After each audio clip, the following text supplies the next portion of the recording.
Hello welcome everyone, आप सभी का हमारे यूट्यूब चैनल सिविल जंक्शन पर स्वागत है।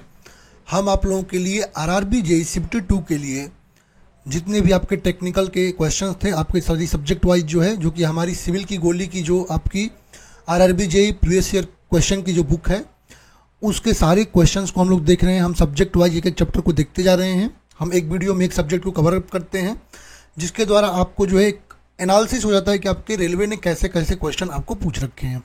बहुत सारे सब्जेक्ट हमने कंप्लीट करा दिए, 5-6 सब्जेक्ट, और बाकी भी हम एक एक करके आपको कंप्लीट करा रहे हैं। आज के इस वीडियो लेक्चर में हम लोग सर्वेइंग के, ठीक है, सर्वेइंग के जो आपके क्वेश्चन है, ठीक है, सर्वेइंग के जो आपके क्वेश्चन है जो कि आपके आरआरबी के डिफरेंट एग्जामिनेशंस में आए हुए हैं, उन सभी का हम डिटेल्ड में सॉल्यूशन देखेंगे। एक एक क्वेश्चन के पीछे जो कॉन्सेप्ट्स हैं उनको देखेंगे, जिससे आपका जो है एग्ज़ाम के लिए तैयारी और अच्छा हो सके। बाकी आप लोग वीडियो लेक्चर को लास्ट तक जरूर देखिएगा, जिससे आपको जो है सारी चीज़ें पता चल जाएंगी। और आप लोग एक काम कर सकते हैं, जिनका एग्ज़ाम अब नज़दीक है तो वो लोग अपना जो है आरआरबी जेईई की जो हमारी ये बुक है, ठीक है, अब आप लोग जिनका एग्ज़ाम नज़दीक है, ये हमारी बुक अवेलेबल रहती है, लेकिन इसका ई बुक भी आपको सिविल की गोली ऐप पर अवेलेबल है। आप लोग क्या कर सकते हैं कि इसकी ई बुक या बुक जो आपके पास है उसको ओपन कर सकते हैं और वीडियो लेक्चर के थ्रू जो है अपना स्पीड में करके आप लोग देखते जाइए, तो पूरी बुक भी कवर अप हो जाएगी। आप उतना जल्दी खुद से नहीं कर पाएंगे, लेकिन वीडियो लेक्चर के थ्रू आपको कम समय में पूरी बुक जो है, और मैं एक्स्ट्रा चीज़ें जो बुक में दिया है वो तो दिया है, उसके अलावा एक्स्ट्रा चीज़ें भी मैं बताता हूँ, तो वो सारी चीज़ें आपको टोटली कवर अप कर देंगे। बाकी जो लोग आरआरबी जेईई शिफ्ट 2 के लिए टेस्ट सीरीज देना चाहते हैं, तो ये हमारी सिविल की गोली की जो टेस्ट सीरीज है, जिसमें 270 टोटल नंबर ऑफ टेस्ट हैं, 10 फुल लेंथ हैं, जनरल अवेयरनेस के 40 हैं, फिजिक्स केमिस्ट्री के 50 हैं। ये शिफ्ट 2 के लिए है आपका, ठीक है। बेसिक कंप्यूटर एप्लीकेशन के 10 है, basic of environment pollution control के 10 है, और इसमें टीसीएस पैटर्न के जो पेपर हैं उन सभी का हम लोग सॉल्यूशन प्रोवाइड कर रहे हैं, जिसमें टोटल आपके 150 टेस्ट जो है अपलोड है, ठीक है। बाकी जो आपके extra subject AutoCAD, engineering drawing वगैरह के जो है क्वेश्चन बहुत सारे हमने उसमें अपलोड कर रखे हैं, तो आप लोग परचेज कर सकते हैं। अब चलिए स्टार्ट करते हैं आज के अपने इस लेक्चर को। पहला क्वेश्चन क्या कह रहा है? पहला क्वेश्चन कह रहा है आपका पहला चैप्टर जो है, ठीक है, पहला चैप्टर क्या है? Fundamental of surveying. इसका पहला क्वेश्चन कह रहा है, a map mentioned the scale 1 centimetre equal to 1 kilometre, the scale is in the ratio. कह रहा है कि आपका जो कह रहा है, एक मैप है जहाँ मेंशन क्या रखा है, scale 1 centimetre equal to 1 kilometre, तो आपको रेशियो इसका बताना है, ठीक है। अब एक चीज़ समझिएगा, एक का टर्म आता है आरएफ और एक होता है स्केल, ठीक है। तो आरएफ की यदि हम बात करते हैं, आरएफ क्या होता है? Distance on map to the actual corresponding distance on ground. तो इसका रेशियो क्या होता है? आरएफ होता है। और स्केल क्या होता है? एक फिक्स रेशियो होता है, ठीक है। ये भी डिस्टेंस जो आपका प्लान पर होता है टू द आपका ग्राउंड पे जो डिस्टेंस होता है, उसका एक फिक्स्ड रेशियो होता है, उसको हम क्या कहते हैं? उसको हम कहते हैं अपना स्केल, ठीक है। यहाँ क्या दे रखा है? 1 सेंटीमीटर इक्वल टू 1 किलोमीटर, मतलब यदि हम देखते हैं 1 सेंटीमीटर अपॉन, इसको रेशियो हम चेंज करते हैं, 1 किलोमीटर हो गया, ठीक है। 1 सेंटीमीटर अपॉन 1 किलोमीटर हो गया। अब यहाँ पर चेंज कर दीजिए, 1 किलोमीटर हो गया, इसको चेंज यदि हम करेंगे तो अब क्या हो जाएगा? 1 सेंटीमीटर अपॉन 1 किलोमीटर को आप लोग सेंटीमीटर में चेंज करेंगे तो कितना हो जाएगा आपका 10 to the power 5 centimetre, 10 to the power 5 centimetre. तो रेशियो आपका क्या आ जाएगा? 1:10 टू द पावर 5 का आपका रेशियो आएगा, ठीक है। सही ऑप्शन क्या हो जाएगा? Option number C. Next question कह रहा है आपका, the branch of surveying in which only linear measurement are directly made in the field is. कह रहा है आपका जो कौन सा सर्वेइंग का ब्रांच है जिसमें हम क्या करते हैं, अपने डायरेक्टली फील्ड में हम केवल और केवल लीनियर मेजरमेंट लेते हैं, वो आपका क्या कहलाता है, ठीक है। अब यदि हम बात करते हैं अपने चैन सर्वेइंग की, चैन सर्वेइंग आपका सिंपलेस्ट और ट्रेडिशनल मेथड है सर्वेइंग का, ठीक है, जिसमें हम क्या कर सकते हैं, जिसमें हम चैन के द्वारा, चैन सर्वेइंग क्या करते हैं, हम चैन के द्वारा क्या करते हैं, अपना लीनियर मेजरमेंट केवल और केवल आपका लीनियर मेजरमेंट अपने फील्ड में लेते हैं, ठीक है। और बाकी जो काम है ऑफिशियल वर्क जो हम आपका अपने बाद में करते हैं, ठीक है। फील्ड में पहले हमको आपको क्या करना है? लीनियर मेजरमेंट लेना है, ठीक है। अब यहाँ पर एक चीज़ समझिए, इसमें कहीं भी आप एंगुलर मेजरमेंट नहीं ले सकते हैं, और ये आपका मोस्ट सुटेबल किसके लिए होता है? तो आपका कोई स्मॉल एरिया है, ठीक है, आपका, और ओपन ग्राउंड है, ठीक है, और वहाँ पे बहुत ही कम डिटेल्स आपको दिखाने हैं, ठीक है, स्मॉल एरिया है, तो उसके लिए आपका सूटेबल होता है क्या? आपका होता है चैन सर्वेइंग। सही ऑप्शन क्या हो जाएगा? Option number B. नेक्स्ट कह रहा है आपका, an area of 64 kilometre square is represented by 256 centimetre square on the map, the RF of the scale is. Scale का RF आपको पूछ रखा है, ठीक है। अब यहाँ पर एरिया दे रखा है 256 किलोमीटर स्क्वायर को 64 सेंटीमीटर स्क्वायर जो है, ठीक है, आपका जो 64 किलोमीटर स्क्वायर है उसको 256 सेंटीमीटर स्क्वायर में रिप्रेजेंट किया गया है मैप पे, ठीक है। तो आर एफ क्या हो जाएगा, जहाँ पर एरिया है तो स्क्वायर लेंगे, R F square equal to 256 आपका जो है, ठीक है, आपके मैप पे, और ये आपके ग्राउंड पे 64 किलोमीटर स्क्वायर। 64 किलोमीटर स्क्वायर को चेंज कीजिए सेंटीमीटर स्क्वायर में, तो 64 इंटू 10⁵ किलोमीटर स्क्वायर हो जाएगा। अब आर एफ निकालना है तो आपको अंडर रूट कर दीजिए, तो इसको अंडर रूट जब करेंगे तो आपका आर एफ जो आएगा 1/50,000, ठीक है। इसको सॉल्व करेंगे तो आएगा 1/50,000। तो आपका सही ऑप्शन क्या हो जाएगा, ऑप्शन नंबर बी। चलते हैं अपने नेक्स्ट क्वेश्चन पे। कह रहा है the diagonal scale is use to represent, कह रहा है कि डायगोनल स्केल जो होता है उसका यूज हम किसे रिप्रेजेंट करने के लिए करते हैं, ठीक है। अच्छा एक चीज़ समझिए, जो हम स्केल्स का क्लासिफिकेशन करते हैं तो डिफरेंट आपके स्केल्स हैं। प्लेन स्केल है, डायगोनल, देखिए क्या क्या है आपका, प्लेन स्केल है, आपका है प्लेन स्केल, डायगोनल स्केल, ठीक है, प्लेन स्केल है, डायगोनल स्केल है, डायगोनल स्केल, और आपका क्या है आपका comparative scale, comparative scale, comparative scale, ठीक है, आपका है वर्नियर स्केल, वर्नियर स्केल, और आपका कॉर्ड स्केल, ठीक है। ये आपके डिफरेंट टाइप ऑफ स्केल्स होते हैं। अब यहाँ पर यदि हम प्लेन स्केल की बात करते हैं, आपका प्लेन स्केल जो होता है ये मेजर करता है कितना, ये आपका मेजर करता है up to 2 consecutive unit. 2 consecutive unit कौन कौन से, ये आपका यूनिट और टेंथ, यूनिट और टेंथ में आपका मेजरमेंट देता है, ठीक है। एग्जांपल मीटर एंड डेसीमीटर में दे देगा, किलोमीटर एंड हेक्टोमीटर में दे देगा, फीट एंड इंचेस में दे देगा। तो ये आपको 2 स्केल तक, ठीक है, 2 आपका जो है 2 कॉन्जिक्यूटिव यूनिट तक आपको जो है मेजरमेंट कौन देता है, प्लेन स्केल देता है, ठीक है। अब हम डायगोनल स्केल की बात करते हैं तो डायगोनल स्केल जो है आपका 3 कॉन्जिक्यूटिव यूनिट, ठीक है, ये आप कितना 3 कॉन्जिक्यूटिव यूनिट जो है वहाँ तक आपका जो है मेजरमेंट आपका देता है, ठीक है। अब जैसे आपका यदि हम बात करते हैं यूनिट, टेंथ और 100, यदि हम यूनिट, टेंथ और 100 की बात करते हैं, मेस आप तो हो जाएगा मीटर, डेसीमीटर, सेंटीमीटर हो सकता है, ठीक है। एग्जाम्पल में मैं बताया ये हो सकता है आपका किलोमीटर, हेक्टोमीटर और आपका डेकामीटर हो सकता है, यार्ड, फीट एंड इंचेस हो सकते हैं। तो ये आपका 3 यूनिट तक जो है आपका मेजरमेंट देता है, ठीक है। ये आप क्वेश्चन वही कह रहा है कि डायगोनल स्केल का मेजरमेंट जो होता है वो कितने यूनिट तक होता है, तो 3 कॉन्जिक्यूटिव यूनिट्स तक होता है। तो ऑप्शन ए यहाँ पर करेक्ट हो जाएगा। बाकी स्केल्स जो है जैसे जैसे आगे आएंगे मैं आपको बताते जाऊँगा। कह the meaning of R F is, कह रहा आर एफ का मीनिंग क्या होता है, ठीक है।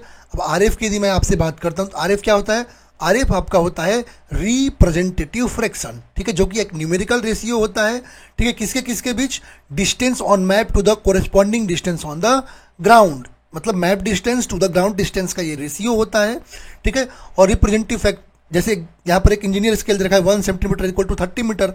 सो इसको यदि हम आर एफ में चेंज करेंगे, ठीक है, तो क्या हो जाएगा, ये आपका 1/3000 हो जाएगा। तो ये इसका क्या हो गया, आर एफ हो गया, ठीक है, ये इसका क्या हो गया, आर एफ हो गया। सही ऑप्शन क्या हो गया आपका, ऑप्शन नंबर बी। ओके, सही ऑप्शन क्या हो गया आपका, option number B.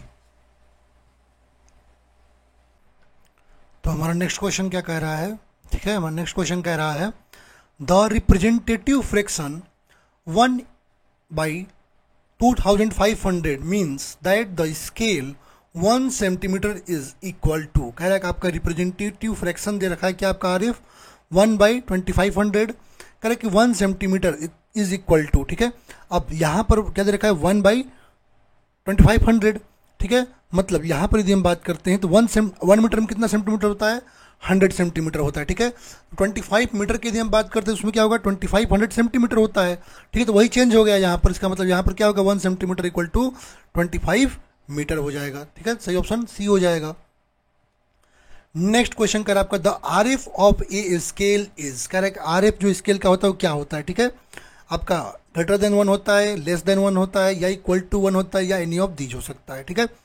R F के बारे में आपको पहले ही बता चुका हूँ कि आर एफ क्या होते हैं। आर एफ जो है रिप्रेजेंटेटिव फ्रैक्शन आपका न्यूमेरिकल रेशियो होता है, जो कि आपका distance on map to the distance on ground होता है, ठीक है। अब 3 टाइप के स्केल्स के यहाँ पर हम बात कर रहे हैं, ठीक है, समझिएगा। यहाँ पर यदि हम इनलार्जिंग स्केल की बात करते हैं, ठीक है, तो जहाँ पर यदि आपका जो है ऑब्जेक्ट्स जो है वो बहुत स्मॉल है, तो वहाँ पर इनसाइड पार्ट जो है उसको दिखाने के लिए हमारे जो डायमेंशन है अपने ड्राइंग में उसको बिगर होना पड़ेगा। तो एक्चुअल डायमेंशन ऑब्जेक्ट का जो है रिप्रेजेंट करने के लिए वहाँ पर RF जो है बड़ा आ जाएगा, ठीक है, ग्रेटर देन 1 आ जाएगा। मतलब 10 सेंटीमीटर इक्वल टू 1 सेंटीमीटर दिखा रहे हैं, ठीक है, 10:1 का, तो ये RF क्या हो गया आपका, ग्रेटर देन 1 हो गया। फुल स्केल की बात करते हैं, जहाँ पर एक्चुअल डायमेंशन जो ऑब्जेक्ट का है वही ड्राइंग में अडॉप्ट कर रहे हैं, ठीक है, तो वहाँ पर इस केस में जो RF होगा वो 1 स्केल का हो जाएगा, ठीक है, तो 1 भी हो सकता है। और यदि हम बात करें जब आपका डायमेंशन जो ड्राइंग पे smaller than actual dimension of the object है, तो वहाँ पर जो रिप्रेजेंट करेंगे वो आपका स्केल क्या हो जाएगा, 1 सेंटीमीटर इक्वल टू 100 सेंटीमीटर। मतलब एक एग्जाम्पल दे रहा हूँ, 1:100, इसका मतलब यहाँ पर RF क्या है, लेस देन 1 है। इसका मतलब तीनों से क्या मिला आपको कि RF जो है आपका 1 से ज़्यादा भी हो सकता है, 1 से कम भी हो सकता है और 1 के बराबर भी हो सकता है, ठीक है। इसका मतलब any of these, option D correct हो जाएगा। नेक्स्ट क्वेश्चन कह रहा है a vernier scale is good enough to read in after decimal. कह रहा है कि आपका जो वर्नियर स्केल होता है, ठीक है, वो आपका गुड इनफ होता है आपका कितने तक जो है आपके जो है डेसिमल कितने तक आपको जो है कितने डिजिट तक जो है आपका जो है वहाँ पर रीड करने के लिए, ठीक है। अब यदि हम वर्नियर स्केल की बात करते हैं तो ये क्या है आपका एक प्रिसीजन इंस्ट्रूमेंट होता है जिसका यूज़ हम क्या करते हैं, जिसका यूज करके हम इंटरनल एंड एक्सटर्नल डिस्टेंस जो है उसको एक्यूरेटली मेजर कर सकते हैं, ठीक है। ये आपका जो बेस्ड होता है 2 स्केल्स पर, इसमें एक मेन स्केल जो कि फिक्स्ड होता है और दूसरा वर्नियर स्केल होता है जो कि आपका मूवेबल होता है, ठीक है। तो यहाँ पर प्रिसाइज कितने तक होता है, 2 पॉइंट्स तक, ठीक है, 2 डेसिमल पॉइंट्स तक। यदि हम बात करें लिस्ट काउंट की, यदि हम बात करेंगे तो लिस्ट काउंट क्या आ जाएगा, इसका लिस्ट काउंट जो आता है वो आता है 1 आपका जो है, ठीक है, एक आपका हो जाएगा आपका MSD पर हो जाएगा इसका, ठीक है, मूवेबल स्केल डिवीजन, और एक आपका हो जाएगा आपका माइनस कर दीजिए आपका, ठीक है, 1 आपका जो VSD हो जाएगा, वर्नियर स्केल डिवीजन, ठीक है। मेन स्केल डिवीजन में से यदि वर्नियर स्केल डिवीजन जो माइनस करेंगे तो ये आपका 0.02 mm आता है, ठीक है। इसका मतलब 2 डिजिट तक होता है, तो ऑप्शन बी करेक्ट हो जाएगा। नेक्स्ट क्वेश्चन करा था common map of road network is drawn to scale with RF। कह रहा जो कॉमन मैप होता है आपका रोड नेटवर्क का, ठीक है, उस किस RF पर उसको हम ड्रॉन करते हैं, ठीक है। अब यदि हम मैप्स की बात करते हैं जिसमें हमको रोड नेटवर्क, सिटीज़, कंट्रीज वगैरह दिखाना है, वहाँ पर लेस देन 1 जो होता है आपका मैप में यूज करते हैं, क्यों, क्योंकि वहाँ पर जो आपका रिड्यूस्ड स्केल यूज करते हैं, तो रिप्रेजेंटेटिव फ्रैक्शन जो एक्चुअल टेरेन ऑफ रोड का ज़्यादा होता है, ठीक है। सही ऑप्शन क्या हो जाएगा आपका, लेस देन 1। नेक्स्ट क्वेश्चन करा a 1 metre distance is to be measured in decimetre, centimetre and millimetre units, which type of scale do you suggest, ठीक है। अब एक चीज़ आपको पहले ही बताया हूँ, ठीक है, जब भी आपका बात करते हैं हम डायगोनल स्केल की, तो डायगोनल स्केल में हम 3 यूनिट तक मेजरमेंट करते हैं, ठीक है। यहाँ पर डेसीमीटर, सेंटीमीटर, ठीक है, आपका मीटर, डेसीमीटर, सेंटीमीटर कह रहा है, यूनिट 10th और 100 तो 3 तक करते हैं। 3 तक किसमें करते हैं, डायगोनल स्केल में, तो ऑप्शन सी करेक्ट हो जाएगा, ठीक है। नेक्स्ट क्वेश्चन करा आपका the fundamental principle of surveying is to work from. का जो फंडामेंटल प्रिंसिपल होता है सर्वेइंग का, वर्क फ्रॉम क्या होता है, whole to part, part to whole, ठीक है, lower level to higher level या higher level to lower level, ठीक है। अब यदि हम बात करते हैं तो अपने सर्वेइंग के जो फंडामेंटल प्रिंसिपल की बात करते हैं, 2 प्रिंसिपल है। पहला क्या है आपका, पहला प्रिंसिपल कहता है कि आपका work from whole to part, क्या कहता है आपका, work from whole to part. आपको जो है अपने एरर को लोकलाइज करने के लिए या एरर के जो है एक्यूमुलेशन जो है उसको प्रिवेंट करने के लिए हमको जो है अपना होल टू पार्ट जो है मेजरमेंट करना पड़ता है, ठीक है। मतलब पहले आप बड़ा ले लीजिए, उसके बाद जो छोटे छोटे हिस्सों में कर दीजिए, तो होल टू पार्ट मेजरमेंट होता है आपका क्या, अपने जो है एरर्स जो है उनको एक्यूमुलेट होने से रोकने के लिए। और दूसरा होता है कि आपको किसी भी पॉइंट को यदि लोकेट करना है तो कम से कम 2 मेजरमेंट आपके पास होने चाहिए, एटलीस्ट 2 मेजरमेंट जो है वेल कंट्रोल पॉइंट्स आपके पास जो है अपने किसी भी लोकेशन को दिखाने के लिए होने चाहिए। तो ये आपके 2 मेन प्रिंसिपल होते हैं, ठीक है। तो क्या हो जाएगा, होल टू पार्ट, तो ऑप्शन ए करेक्ट हो जाएगा। करें on a drawing 10 centimetre length represents an actual distance of 1 metre, the RF of the scale is. कह रहा है एक ड्राइंग है, वहाँ पर 10 सेंटीमीटर लेंथ जो है उसको रिप्रेजेंट किया जा रहा है एक्चुअल डिस्टेंस 1 मीटर से। RF पूछ रखा है, तो 10 सेंटीमीटर इक्वल टू 1 मीटर दे रखा है, ठीक है। तो RF क्या हो जाएगा, तो आपको पता है, देखिए RF की यदि हम बात करेंगे यहाँ पर RF देखिए सॉल्व करके बता दे रहा हूँ, ठीक है। क्या दे रखा है, 10 सेंटीमीटर लेंथ को 1 मीटर दे रखा है, ठीक है। तो 10 बाई, अच्छा 1 मीटर में कितना सेंटीमीटर होता है, 100 सेंटीमीटर, ठीक है।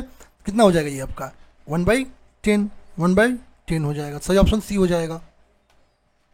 कह रहा in order to determine the natural features such as valleys, rivers, lakes etc the surveying, कह रहा कि आपको जो है जो आपके नेचुरल फीचर्स हैं जैसे आपके वैलीज हैं, रिवर्स हैं, लेक्स हैं, इनके लिए हम कौन सा, इनको डिटरमाइन करने के लिए हम कौन सा सर्वे करेंगे, ठीक है।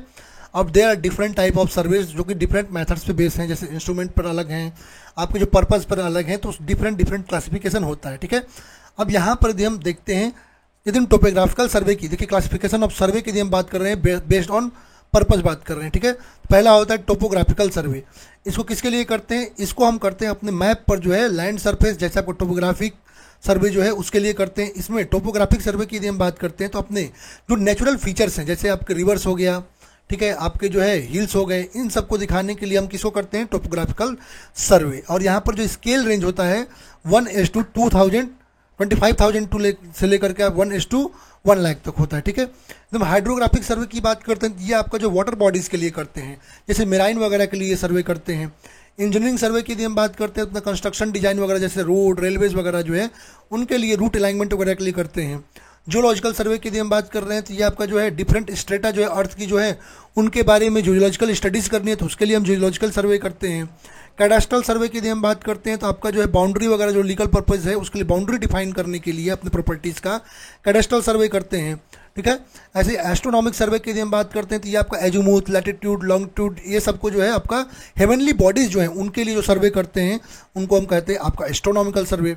और सिटी सर्वे जो है मॉडर्न कनेक्शन वगैरह जो जैसे आपका स्ट्रीट के लिए, वाटर सप्लाई, सीवेज लाइन्स, इन सब के लिए हम सिटी सर्वे करते हैं। आई होप ये समझ में आया होगा। तो आपका जो नेचुरल फीचर्स जैसे रिवर्स, लेक्स वगैरह के लिए हम क्या करेंगे, आपका टोपोग्राफिकल सर्वे करेंगे, तो ऑप्शन डी करेक्ट हो जाएगा।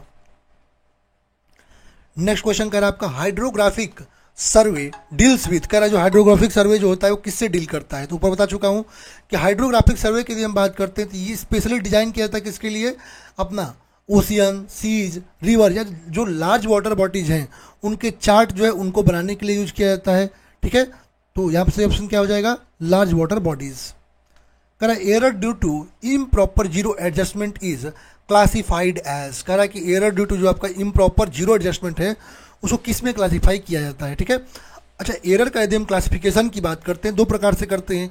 एक होता है कि आपका थ्री टाइप, ऐसे थ्री होता है, ग्रॉस एरर होता है, सिस्टमेटिक एरर होता है, आपका रैंडम एरर होता है, ठीक है। तीन प्रकार से करते हैं, ठीक है। अब यदि हम बात करते हैं अपना ग्रॉस एरर की यदि हम बात करते हैं, ठीक है, ग्रॉस एरर की यदि हम बात करते हैं तो यहाँ पर क्या होता है, ग्रॉस एरर आपका ऐसा एरर होता है जो कि आपका मेनली ह्यूमन मिस्टेक्स वगैरह, यदि हम रीडिंग को सही से नहीं पढ़े, ठीक है, आपका इनकरेक्ट रीडिंग पढ़ लिए, ठीक है, या हम अपना कैलकुलेशन जो मेजरमेंट वगैरह का है उसको सही से नहीं किए, ठीक है, तो ये आपका जो है क्या करता है, ये होता है ग्रॉस एरर होता है, ठीक है। सिस्टमेटिक एरर की बात करते हैं तो सिस्टमेटिक एरर जो होता है इसको भी तीन पार्ट में हम क्लासीफाई करते हैं, इंस्ट्रूमेंटल एरर, इन्वायरमेंटल एरर और ऑब्जर्वेशनल एरर, ठीक है। अब यहाँ पर यदि हम बात करते हैं आपका इन्वायरमेंटल एरर, तो ये आपका किसके कारण आता है, इन्वायरमेंटल फैक्टर जैसे change in humidity, temperature, variation in pressure, इन सब के कारण क्या आता है आपका इन्वायरमेंटल एरर आता है। अच्छा, इंस्ट्रूमेंटल एरर की बात करते हैं तो आपका जो एरर जो है आपका जो है इन प्रॉपर जीरो एडजस्टमेंट के कारण आता है, या ड्यू टू इनहेरेंट आपका जो है शॉर्ट कमिंग ऑफ इंस्ट्रूमेंट के कारण, या आपका जो है मिसयूज ऑफ आपका इंस्ट्रूमेंट के कारण, या आपका जो है लोडिंग इफेक्ट के कारण, तो इन सब के कारण जो एरर आता है ये आपका क्या होता है, आपका इंस्ट्रूमेंटल एरर होता है। ऑब्जर्वेशनल एरर की यदि हम बात करते हैं तो आपका ये एरर जो है आपका ऑब्जर्वर जो यदि कोई गलती कर देता है, ठीक है, मोस्ट कॉमन एरर आपका पैरेलैक्स एरर होता है जो कि एक ऑब्जर्वर के द्वारा गलती किया जाता है, ठीक है, रीडिंग वगैरह जब करते हैं वो आपका गलत हो जाए तो ये होता है आपका, ठीक है। रैंडम एरर की बात करते हैं तो स्मॉल फैक्टर्स यदि चेंज हो रहे हैं इंस्ट्रूमेंट में उनके कारण आता है रैंडम एरर, और ये एक प्रकार का जो अननोन एरर होता है, ठीक है, और इसको हम रेजिडुअल एरर के नाम से भी जानते हैं। तो इम्प्रॉपर जीरो की यदि हम बात करते हैं, ठीक है, तो ये आपका क्या है, ये एक यदि हम error due to improper zero की यदि हम बात करते हैं, ये क्या है आपको अभी ऊपर पूरा मैंने डिस्कस कर दिया, ठीक है। तो ये क्या है आपका, ये है आपका इंस्ट्रूमेंटल एरर, तो ऑप्शन नंबर बी करेक्ट हो जाएगा, ठीक है। चलिए चलते हैं अपने नेक्स्ट क्वेश्चन पे। The distance between to stations is 20 kilometers. If the RF of the scale is 1:4 lakh, then the distance between the two station on map will be, ठीक है। तो आपका डिस्टेंस दे रखा है दो स्टेशन का 20 किलोमीटर दे रखा है, ओके, और आपका RF का दे रखा है 1/40,000। तो अब क्या पूछ रखा है, डिस्टेंस बिटवीन आपका मैप पूछ रखा है ना, तो आपको क्या पता है कि RF जो होता है क्या होता है, length of object on the drawing upon आपका एक्चुअल लेंथ। तो आपका 1/4 लाख दे रखा है, क्या आपका स्केल दे रखा है, इसको हम x मान ले रहे हैं आपका ऑब्जेक्ट जो ड्राइंग है, और एक्चुअल लेंथ आपका 20 दे रखा है। तो इसको सॉल्व करेंगे तो आपका क्या आएगा, 5 सेंटीमीटर आपका आंसर आएगा। ठीक है, तो ऑप्शन बी करेक्ट हो जाएगा। नेक्स्ट हमारा क्वेश्चन कह रहा है which of the following is not considered as an error due to natural causes in tacheometric surveying. कह रहा है टैक्योमेट्रिक सर्वेइंग में जो है आपका नेचुरल कॉजेज के कारण इनमें से कौन सा एरर जो है नहीं है। ठीक है, अब यहाँ पर हम बात कर रहे हैं अपने नेचुरल कॉजेज के कारण कह रहा है। यदि हम बात कर रहे हैं तो एरर्स की यदि हम बात करते हैं यहाँ पर, तो इनएक्यूरेट लेवलिंग वगैरह जो है आपका एरर जो है, ये आपका ऑपरेशनल मिस्टेक है। ठीक है, जो कि आपका थ्योडलाइट वगैरह में जो है देखने को मिलता है, ये आपका जो है आपका कभी भी नेचुरल कॉज के कारण नहीं होता है। ठीक है, बाकी और भी देख लीजिए, जैसे बैड विजिबिलिटी की यदि हम बात करते हैं। अच्छा, एरर जो आपके नेचुरल कॉजेज के कारण हो सकते हैं आपका, यदि इनइक्वल एक्सपेंशन हो रहा है इंस्ट्रूमेंट में, या इनइक्वल डिफ्रेक्शन आपको देखने को मिल रहा है, या बैड विजिबिलिटी देखने को मिल रही है, या आपका विंड आ रहा है उसके कारण हो रहा है, तो ये सब क्या होते हैं, ये सब आपके जो है आपके नेचुरल एरर्स होते हैं। बट यहाँ पर यदि हम बात करते हैं आपका इनएक्यूरेट लेवलिंग ऑफ इंस्ट्रूमेंट, तो ये आपका क्या है, पर्सनल एरर है, ये तो आपका पर्सनल एरर है। ठीक है, सो ऑप्शन क्या हो जाएगा, option number D. Next question कह रहा है आपका the scale of drawing is given as 1:20, what is the representative fraction. कह रहा है स्केल ड्राइंग का दे रखा है 1:20, रिप्रेजेंटेटिव फ्रैक्शन आपको पूछ रखा है। तो इजी है आपका, इंजीनियर स्केल 1:20, तो उसको RF में चेंज कर दिए 1/20 हो जाएगा। सही ऑप्शन बी हो जाएगा। नेक्स्ट क्वेश्चन कह रहा है when the curvature of earth is taken into account the surveying is called as. अब सर्वेइंग के यदि हम अर्थ शेप के अकॉर्डिंग यदि हम बात करते हैं तो दो प्रकार से कैटेगराइजेशन करते हैं। कौन कौन से, एक होता है हमारा जियोडेटिक सर्वे। ठीक है, जियोडेटिक सर्वे होता है, जियोडेटिक सर्वे होता है, और एक हमारा क्या होता है, एक हमारा होता है प्लेन सर्वे। क्या होता है, प्लेन सर्वे। ठीक है, अब यदि हम बात करते हैं अपने जियोडेटिक सर्वे की, तो जियोडेटिक सर्वे आपका वह सर्वेइंग होता है जिसमें हम ट्रू शेप ऑफ अर्थ को देते हैं। मतलब अर्थ का जो कर्वेचर है उसको हम क्या करेंगे, कंसिडर करेंगे। क्या करेंगे, अर्थ के कर्वेचर को हम कंसिडर करेंगे, तो वो होता है हमारा जियोडेटिक सर्वेइंग। ठीक है, और यदि हम प्लेन सर्वेइंग की बात करते हैं, अब जियोडेटिक सर्वेइंग की बात करते हैं, तो ये आपका जो है अर्थ सरफेस को हम कर्वेचर जो है उसको कंसिडर कर रहे हैं, और 250 किलोमीटर स्क्वायर से ज़्यादा ले सकते हैं एरिया। बट यदि हम बात कर रहे हैं अपना प्लेन सर्वेइंग की, तो प्लेन सर्वेइंग ऐसा मेथड होता है जिसमें हम जो है अपना जो अर्थ सरफेस होता है उसको हम प्लेन कंसिडर करके चलते हैं। ठीक है, और ये आपका स्मॉल एरिया, प्लेन सर्वे की बात करते हैं 250 किलोमीटर स्क्वायर जो है उससे कम के एरिया जो है, स्मॉल एरियाज जो है उसके लिए हम करते हैं, और जहाँ पर बहुत ज़्यादा एक्यूरेसी की ज़रूरत नहीं होती है वहाँ पर करते हैं। ठीक है, तो जियोडेटिक सर्वेइंग जो है अपना अर्थ को कर्वेचर को हम कंसिडर करते हैं, तो ऑप्शन बी करेक्ट हो जाएगा। नेक्स्ट क्वेश्चन कह रहा है which of the following represent a source of error in levelling. कह रहा है इसमें से कौन सा जो है लेवलिंग में एक सोर्स ऑफ एरर को बता रहा है। ठीक है, अब यदि हम लेवलिंग की बात करते हैं तो लेवलिंग में आपका नेचुरल एरर भी होता है, एंड आपका इंस्ट्रूमेंटल एरर भी होता है, पर्सनल एरर भी होता है। ठीक है, ये सब होते हैं। अब नेचुरल एरर की बात करते हैं, जैसे आपके जो है नेचुरल फैक्टर्स, जो इन्वायरमेंटल फैक्टर, जैसे आपका एटमॉस्फेरिक कंडीशन हो गया, टेम्परेचर वेरिएशन हो गया, ये सब होता है। इंस्ट्रूमेंटल एरर होता है जैसे आपका जो है इम्परफेक्ट आपका जो है कैलिब्रेशन कर दिए, या मिस अलाइनमेंट कर दिए, या आपका इक्विपमेंट में कोई आपका जो है डिफेक्ट आ गया, तो ये सब क्या हो गया, इंस्ट्रूमेंटल एरर हो गए। और पर्सनल एरर क्या हो गया, जैसे आप लेवलिंग स्टाफ वगैरह जो है वहाँ पर जो है कोई मिस रीडिंग कर दिए, या अपना इनकरेक्ट एडजस्टमेंट कर दिए, या इम्प्रॉपर टेक्निक यूज कर रहे हैं, तो ये सब आपका पर्सनल एरर हो गया। मतलब ये तीनों आपको देखने को मिलेंगे, तो ऑप्शन डी करेक्ट हो जाएगा।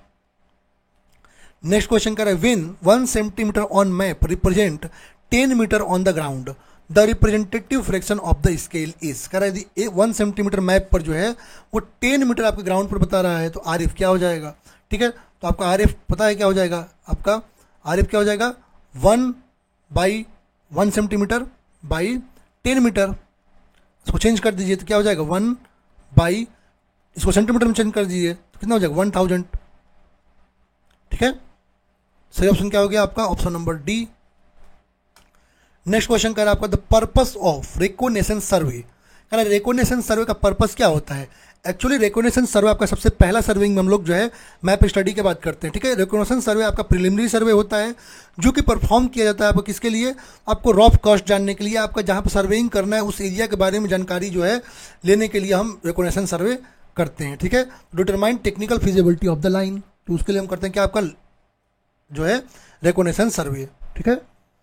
The main principle of field surveying is to work from field, कह रहा है मेन प्रिंसिपल जो है फील्ड सर्वे या चैन सर्विंग कह रहा है, तो क्या होता है, होल टू पार्ट होता है, ठीक है। ऑप्शन नंबर सी करेक्ट हो जाएगा। The principle of working from whole to part is used in surveying because, कह रहा है कि आपका जो प्रिंसिपल है working from whole to part surveying में किसके लिए करते हैं, तो पहले बता चुका हूं कि हम होल टू पार्ट करते हैं ताकि हमारा जो एरर्स हो सकता है वो आपका एक्यूमुलेट ना हो, उसको प्रिवेंट करने के लिए। तो option C accumulation of error is prevented, तो ऑप्शन सी करेक्ट हो जाएगा। चलते हैं नेक्स्ट चैप्टर हमारा लीनियर मेजरमेंट, ठीक है। अब हमारा पहला क्वेश्चन कह रहा है true length of a line is known to be 200 metre, means आपको ट्रू लेंथ कितना दे रखा है आपका, तो एल इक्वल टू दे रखा है आपका क्या, एल इक्वल टू दे रखा है 200 मीटर, एक एक मार्क करिए, क्वेश्चन ऐसे ही करते हैं ना, ठीक है। When this is measured with a 20 metre tape, ठीक है, इसका मतलब एक्चुअल लेंथ ऑफ चैन जो या टेप जो दे रखा है वो कितना है, स्मॉल एल की यदि हम बात करते हैं आपको कितना दे रखा है आपका, ये दे रखा है 20 metre, okay. When it is measured with 20 metre chain the length is 200.8 metre, मतलब आपका जो है रॉन्ग लेंथ जो दे रखा है वो कितना दे रखा है, रॉन्ग लेंथ की यदि हम बात करते हैं आपका एल डैश कितना दे रखा है आपका 200.8 मीटर का। Correct length of the tape is 20 metre, tape का करेक्ट लेंथ दे रखा है 20 मीटर, ठीक है। तो आपका कह रहा है क्या, आपका true length of the line पूछ रखा है, ठीक है। ट्रू लेंथ आपका लाइन का क्या आ जाएगा, ठीक है। अब चलिए इसको सॉल्व करते हैं।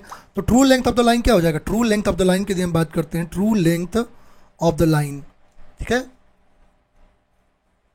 20 मीटर आपका। अच्छा ये चीज़ देख लीजिए, यहाँ पर ये कितना आ रहा है आपका, एरर की हम बात कर रहे हैं, तो आपको एरर कितना आ रहा है, एरर पहले निकाल लीजिए, एरर आप कितना आ रहा है यहाँ पर, एरर की हम बात कर रहे हैं, इसको माइनस कर दीजिए, तो एरर कितना आ रहा है आपका, तो एरर की हम बात कर रहे हैं तो एरर आपका आ रहा है 0.80 का एरर आ रहा है। अब ट्रू लेंथ करेक्ट लेंथ निकाल दीजिए, तो क्या हो जाएगा, ट्रू लेंथ की यदि हम बात करते हैं, ट्रू लेंथ की यदि हम बात करेंगे तो L dash upon L into measured length, यहाँ सॉल्व करेंगे तो क्या हो जाएगा आपका, ये हो जाएगा एल डैश तो हमको फाइंड ही करना है ना, स्मॉल एल डैश तो हमको फाइंड करना है, बाई एल आपको कितना दे रखा है 20 दे रखा है, इंटू मेजर्ड लेंथ आपको कितना दे रखा है 200.80, ठीक है। इसको जब सॉल्व करेंगे तो आपका आंसर आएगा क्या 19.92 मीटर। सही ऑप्शन क्या हो जाएगा, option number A. Next question कह रहा है chain surveying is well adopted for, कह रहा है चैन सर्विंग जो है किसके लिए अडॉप्ट करते हैं, पहले ही बता चुका हूँ। यदि हम चैन सर्विंग की बात करते हैं, चैन सर्विंग आपका सर्विंग में एक ऐसा मेथड होता है जो कि लीनियर मेजरमेंट के लिए किया जाता है फील्ड में, और ये आपका सूटेबल होता है स्मॉल एक्सटेंट का जो एरिया होता है, ओपन ग्राउंड जो होता है वहाँ के लिए, ठीक है। सही ऑप्शन क्या हो जाएगा, small area in open ground, तो option number A is correct. Correct error which may be variable both in magnitude and nature, positive और निगेटिव, आर क्लासिफाइड एज, कह रहा है यदि आपका कोई एरर है वो आपका जो है कह रहा है कि आपका बोथ में मैग्नीट्यूड और नेचर दोनों में वेरिएबल है, पॉजिटिव और निगेटिव, ठीक है, तो उसको हम क्या कहेंगे, ठीक है। अब एरर की यदि हम बात करते हैं तो एरर आपका दो प्रकार से होता है आपका, ठीक है, चेनिंग में एक कॉम्पनसेटिंग एरर होता है जिसको हम रैंडम एरर्स कहते हैं, और एक क्यूमुलेटिव एरर होता है जो कि एक सिस्टमेटिक एरर होता है। क्यूमुलेटिव एरर्स की यदि हम बात करते हैं तो यहाँ पर जो आपका ये प्रोपोर्शनल होता है लेंथ ऑफ द लाइन के, एंड ये आपका पॉजिटिव भी हो सकता है और निगेटिव भी हो सकता है, ठीक है, ये आपका पॉजिटिव भी हो सकता है और निगेटिव भी हो सकता है, ठीक है। ये आपका एरर जो होता है ये आपका अगर करता है सेम डायरेक्शन में, और ये आपका एक्यूमुलेट होता है, ठीक है। और यदि हम बात कर रहे हैं आपका कंपनसेटिंग एरर की, तो ये आपका प्रोपोर्शनल होता है square root of length of line, और ये एरर जो होते हैं लाइएबल होते हैं आपका कहाँ पर, जहाँ पर बोथ डायरेक्शन में आपका जो है कंपनसेट हो रहा है, ठीक है। यहाँ पर डायरेक्शन में कंपनसेट नहीं होता, यहाँ बोथ डायरेक्शन में कंपनसेट होता है। यहाँ पर क्या करें, वेरिएबल है आपका मैग्नीट्यूड और नेचर, ठीक है, इसका मतलब रैंडम एरर हो जाएगा, तो ऑप्शन बी करेक्ट हो जाएगा। नेक्स्ट हमारा क्वेश्चन कह रहा है 30 metre metric chain is found to be 0.1 metre too short throughout the measurement, if the distance measured is recorded as 300 metre then the actual distance. अब actual length आपको बताना है, ठीक है, तो पहले एक चैन का लेंथ एक्चुअल निकाल लीजिए, ठीक है, 30 मीटर चेन है और 0.1 आपका शॉर्ट हो रहा है, 30 माइनस 0.1 करेंगे तो क्या आ जाएगा 29.9, एक्चुअल डिस्टेंस वही जो ऊपर आपको फॉर्मूला बताया था, ठीक है। तो क्या रखा आपका एल डैश की बात कर रहे हैं अपना, ठीक है, एल डैश कितना दे रखा है यहाँ पर, तो एल डैश दे रखा है 29 पॉइंट, निकालेंगे तो कितना आ रहा है 29.9, और एक्चुअल कितना है लेंथ आपका 30 है, और मेजर्ड कितना है 300, सॉल्व करेंगे 299 आपका एक्चुअल डिस्टेंस आएगा। सही ऑप्शन सी हो जाएगा। कह the invert tape is made of an alloy of, correct. Invert tape होता है वो किससे बना होता है, ठीक है। जब हम इनवर्ट टेप की बात करते हैं, ये आपका लीनियर मेजरमेंट में जो है हम हाई डिग्री ऑफ जो है प्रिसीजन वगैरह जहाँ वर्क्स हैं उनके लिए यूज करते हैं। जैसे यदि हम बात करते हैं आपको बेस लाइन वगैरह का मेजरमेंट करना है, उसके लिए हम इनवर्ट टेप का यूज करते हैं। अब इनवर्ट टेप जो होता है ये आपका जो है एलॉय होता है किसका, इसमें 36% निकल होता है, 64% आपका जो है स्टील होता है, ठीक है, और ये आपका एलॉय होता है। और इसकी यदि हम बात करते हैं इस टेप की, तो आपका very low coefficient of thermal expansion लगभग 0.112 इंटू 10⁻⁻6 होता है, ठीक है। और ये आपका जो है टेम्परेचर जहाँ पर 230 डिग्री सेल्सियस तक भी है वहाँ पर भी अडॉप्ट कर सकते हैं इसको, ठीक है। और ये आपका अवेलेबल होता है 6 mm विड्थ में और लेंथ में आपका 30 मीटर, 50 मीटर और 100 मीटर में, ठीक है। हाई प्रोसीजर के लिए इसका यूज हम करते हैं। तो यहाँ पर क्या हो जाए, किसका आपका ये एलॉय होता है, तो स्टील एंड निकल का, ठीक है, निकल and steel, option number D correct हो जाएगा। नेक्स्ट क्वेश्चन करें, विच of the following is not used in measuring perpendicular offset, कह रहे यहाँ परपेंडिकुलर ऑफसेट के मेजरमेंट में किसका यूज नहीं करते हैं। अब परपेंडिकुलर ऑफसेट का यदि मेजरमेंट करते हैं तो उसके लिए हम क्रॉस स्टाफ का यूज कर सकते हैं। अब क्रॉस स्टाफ भी 3 प्रकार का होता है, आपका open cross staff, French cross staff और एडजस्टेबल क्रॉस स्टाफ। अब या हम आपका ऑप्टिकल स्क्वायर यूज कर सकते हैं, ठीक है, जैसे प्रिज्म स्क्वायर यूज कर सकते हैं, स्टील टेप भी यूज कर सकते हैं। इन सब का यूज करके हम क्या कर सकते हैं, इन सब का यूज करके हम अपना जो है परपेंडिकुलर ऑफसेट ड्रॉ कर सकते हैं। बट लाइन रेंजर की यदि हम बात करते हैं तो लाइन रेंजर जो है आपका परपेंडिकुलर ऑफसेट को मेजर नहीं करता है। ये सर्वेइंग इंस्ट्रूमेंट जो है अपना रेंजिंग में यूज किया जाता है, ठीक है। जब पॉइंट को एस्टेब्लिश करना होता है तो हम स्ट्रेट लाइन जो है 2 एंड पॉइंट्स के बीच में उसको बनाने के लिए हम लाइन रेंजर का यूज करते हैं, ठीक है। यहाँ पर सही ऑप्शन क्या हो जाएगा, line ranger, option A correct हो जाएगा। नेक्स्ट क्वेश्चन कर, which of the following instrument is generally used for base line measurement. ऊपर बताया बेस लाइन के मेजरमेंट के लिए हम जो कि हाई प्रिसाइज यहाँ मेजरमेंट करना होता है तो हम इनवर्ट टेप का यूज करते हैं, तो ऑप्शन डी करेक्ट हो जाएगा, ठीक है। और बेस लाइन की बात करते हैं तो ये आपका लॉन्गेस्ट सर्वे लाइन होता है, ठीक है, direction of all survey lines और आपका फिक्स्ड होता है, ठीक है। ये आपका क्या है, ये आपका बेस लाइन है, क्या है आपका बेस लाइन है। नेक्स्ट क्वेश्चन कर, the error in measured length due to sag of chain और टेप इज नोन एज, कह रहा है आपका जो है एरर जो आ रहा है किसके कारण आ रहा है, आपका सैग के कारण आ रहा है लेंथ के मेजरमेंट में। वो कैसा एरर होगा, पॉजिटिव एरर होगा, नेगेटिव एरर होगा, कॉम्पनसेटिव एरर होगा या इंस्ट्रूमेंटल एरर होगा। अब यदि हम सैग के कारण एरर की बात करते हैं तो आपका देखिए, जब आप चैन को जो है 2 एंड्स पर सपोर्ट करके ऐसे रखते हैं, जब चैन को जो है एक एंड ये रह गया, एक पोल यहाँ है, एक पोल यहाँ है, ठीक है, तो चैन आपका क्या होगा, कुछ ऐसे सैग कर जाएगा, कुछ ऐसे सैग कर जाएगा, ठीक है, कुछ ऐसे चैन जो है क्या कर जाएगा, सैग कर जाएगा, ठीक है। इसका मतलब सैग कहाँ, डाउनवर्ड सैग हो रहा है, ठीक है, ऑन वेट, इसके वेट के कारण डाउनवर्ड सैग देखने को मिल रहा है। इसका मतलब जो अपेरेंट लेंथ आपका मेजर हो रहा है वो आपका लार्ज है as compare to actual length, ठीक है। इसका मतलब यहाँ पर जो आ जाएगा करेक्शन आपका निगेटिव आ जाएगा और एरर आपका पॉजिटिव हो जाएगा, ठीक है। तो आपका क्वेश्चन में क्या रखा है, एरर कह रहा है, तो एरर क्या हो जाएगा आपका पॉजिटिव हो जाएगा, तो ऑप्शन ए करेक्ट हो जाएगा। और सैग करेक्शन आपका ऑलवेज निगेटिव आता है, एरर पॉजिटिव आता है। और सैग करेक्शन CS के लिए हम बात करते हैं क्या आता है, -W² L³ अपॉन 24P², या -W² L 24P², जहाँ P क्या है, अप्लाइड पुल है, ठीक है। W क्या है, weight of tape per unit length, और कैपिटल W क्या है आपका, W इंटू L कर देंगे, length of tape suspended between support हो जाएगा, ठीक है। यहाँ पर सही ऑप्शन क्या मिल गया आपका, पॉजिटिव एरर। नेक्स्ट क्वेश्चन कह रहा है, ranging is the process of, कह रहा है रेंजिंग जो होता है किसका प्रोसेस होता है, ठीक है। अच्छा, रेंजिंग की यदि हम बात कर रहे हैं तो रेंजिंग किसके लिए करते हैं, तो रेंजिंग के द्वारा हम क्या करते हैं, अपने किसी भी स्ट्रेट लाइन पर जो है आपका यदि हमको इंटरमीडिएट पॉइंट्स को स्टेब्लिश करना है तो उसके लिए हम जो अपना वर्क करते हैं वो आपका रेंजिंग कहलाता है, ठीक है। और ये 3 मेथड्स होते हैं रेंजिंग के, डायरेक्ट रेंजिंग होता है, इनडायरेक्ट रेंजिंग होता है और रैंडम लाइन मेथड होता है। तो रेंजिंग प्रोसेस क्या है आपका, तो aligning the chain in a straight line between 2 extremities हो सकता है, ठीक है। नेक्स्ट क्वेश्चन कह रहा है, what is the angle between 2 plane mirrors of an optical square, कह रहा है ऑप्टिकल स्क्वायर के जो 2 प्लेन मिरर्स होते हैं उनके बीच जो एंगल होता है वो आपका कितने का होता है, ठीक है। अच्छा, ऑप्टिकल स्क्वायर की यदि हम बात करते हैं कि स्मॉल पॉकेट आपका जो है इंस्ट्रूमेंट होता है जो कि आपका मोर कन्वीनियंट एंड आपका जो एक्यूरेट होता है कंपेयर टू क्रॉस स्टॉफ, ठीक है। ऑप्टिकल स्क्वायर जो है इसमें हम देखिए, ऑप्टिकल स्क्वायर में क्या होता है कि 2 मिरर होते हैं, ठीक है, जो कि वर्टिकली एक प्लेन पर होते हैं और इनका एंगल जो होता है 45 डिग्री जो है दोनों का होता है, ठीक है। तो यदि हम बात करते हैं तो इनके बीच का जो एंगल होता है वो कितना होता है, 45 डिग्री होता है। सही ऑप्शन सी हो जाएगा।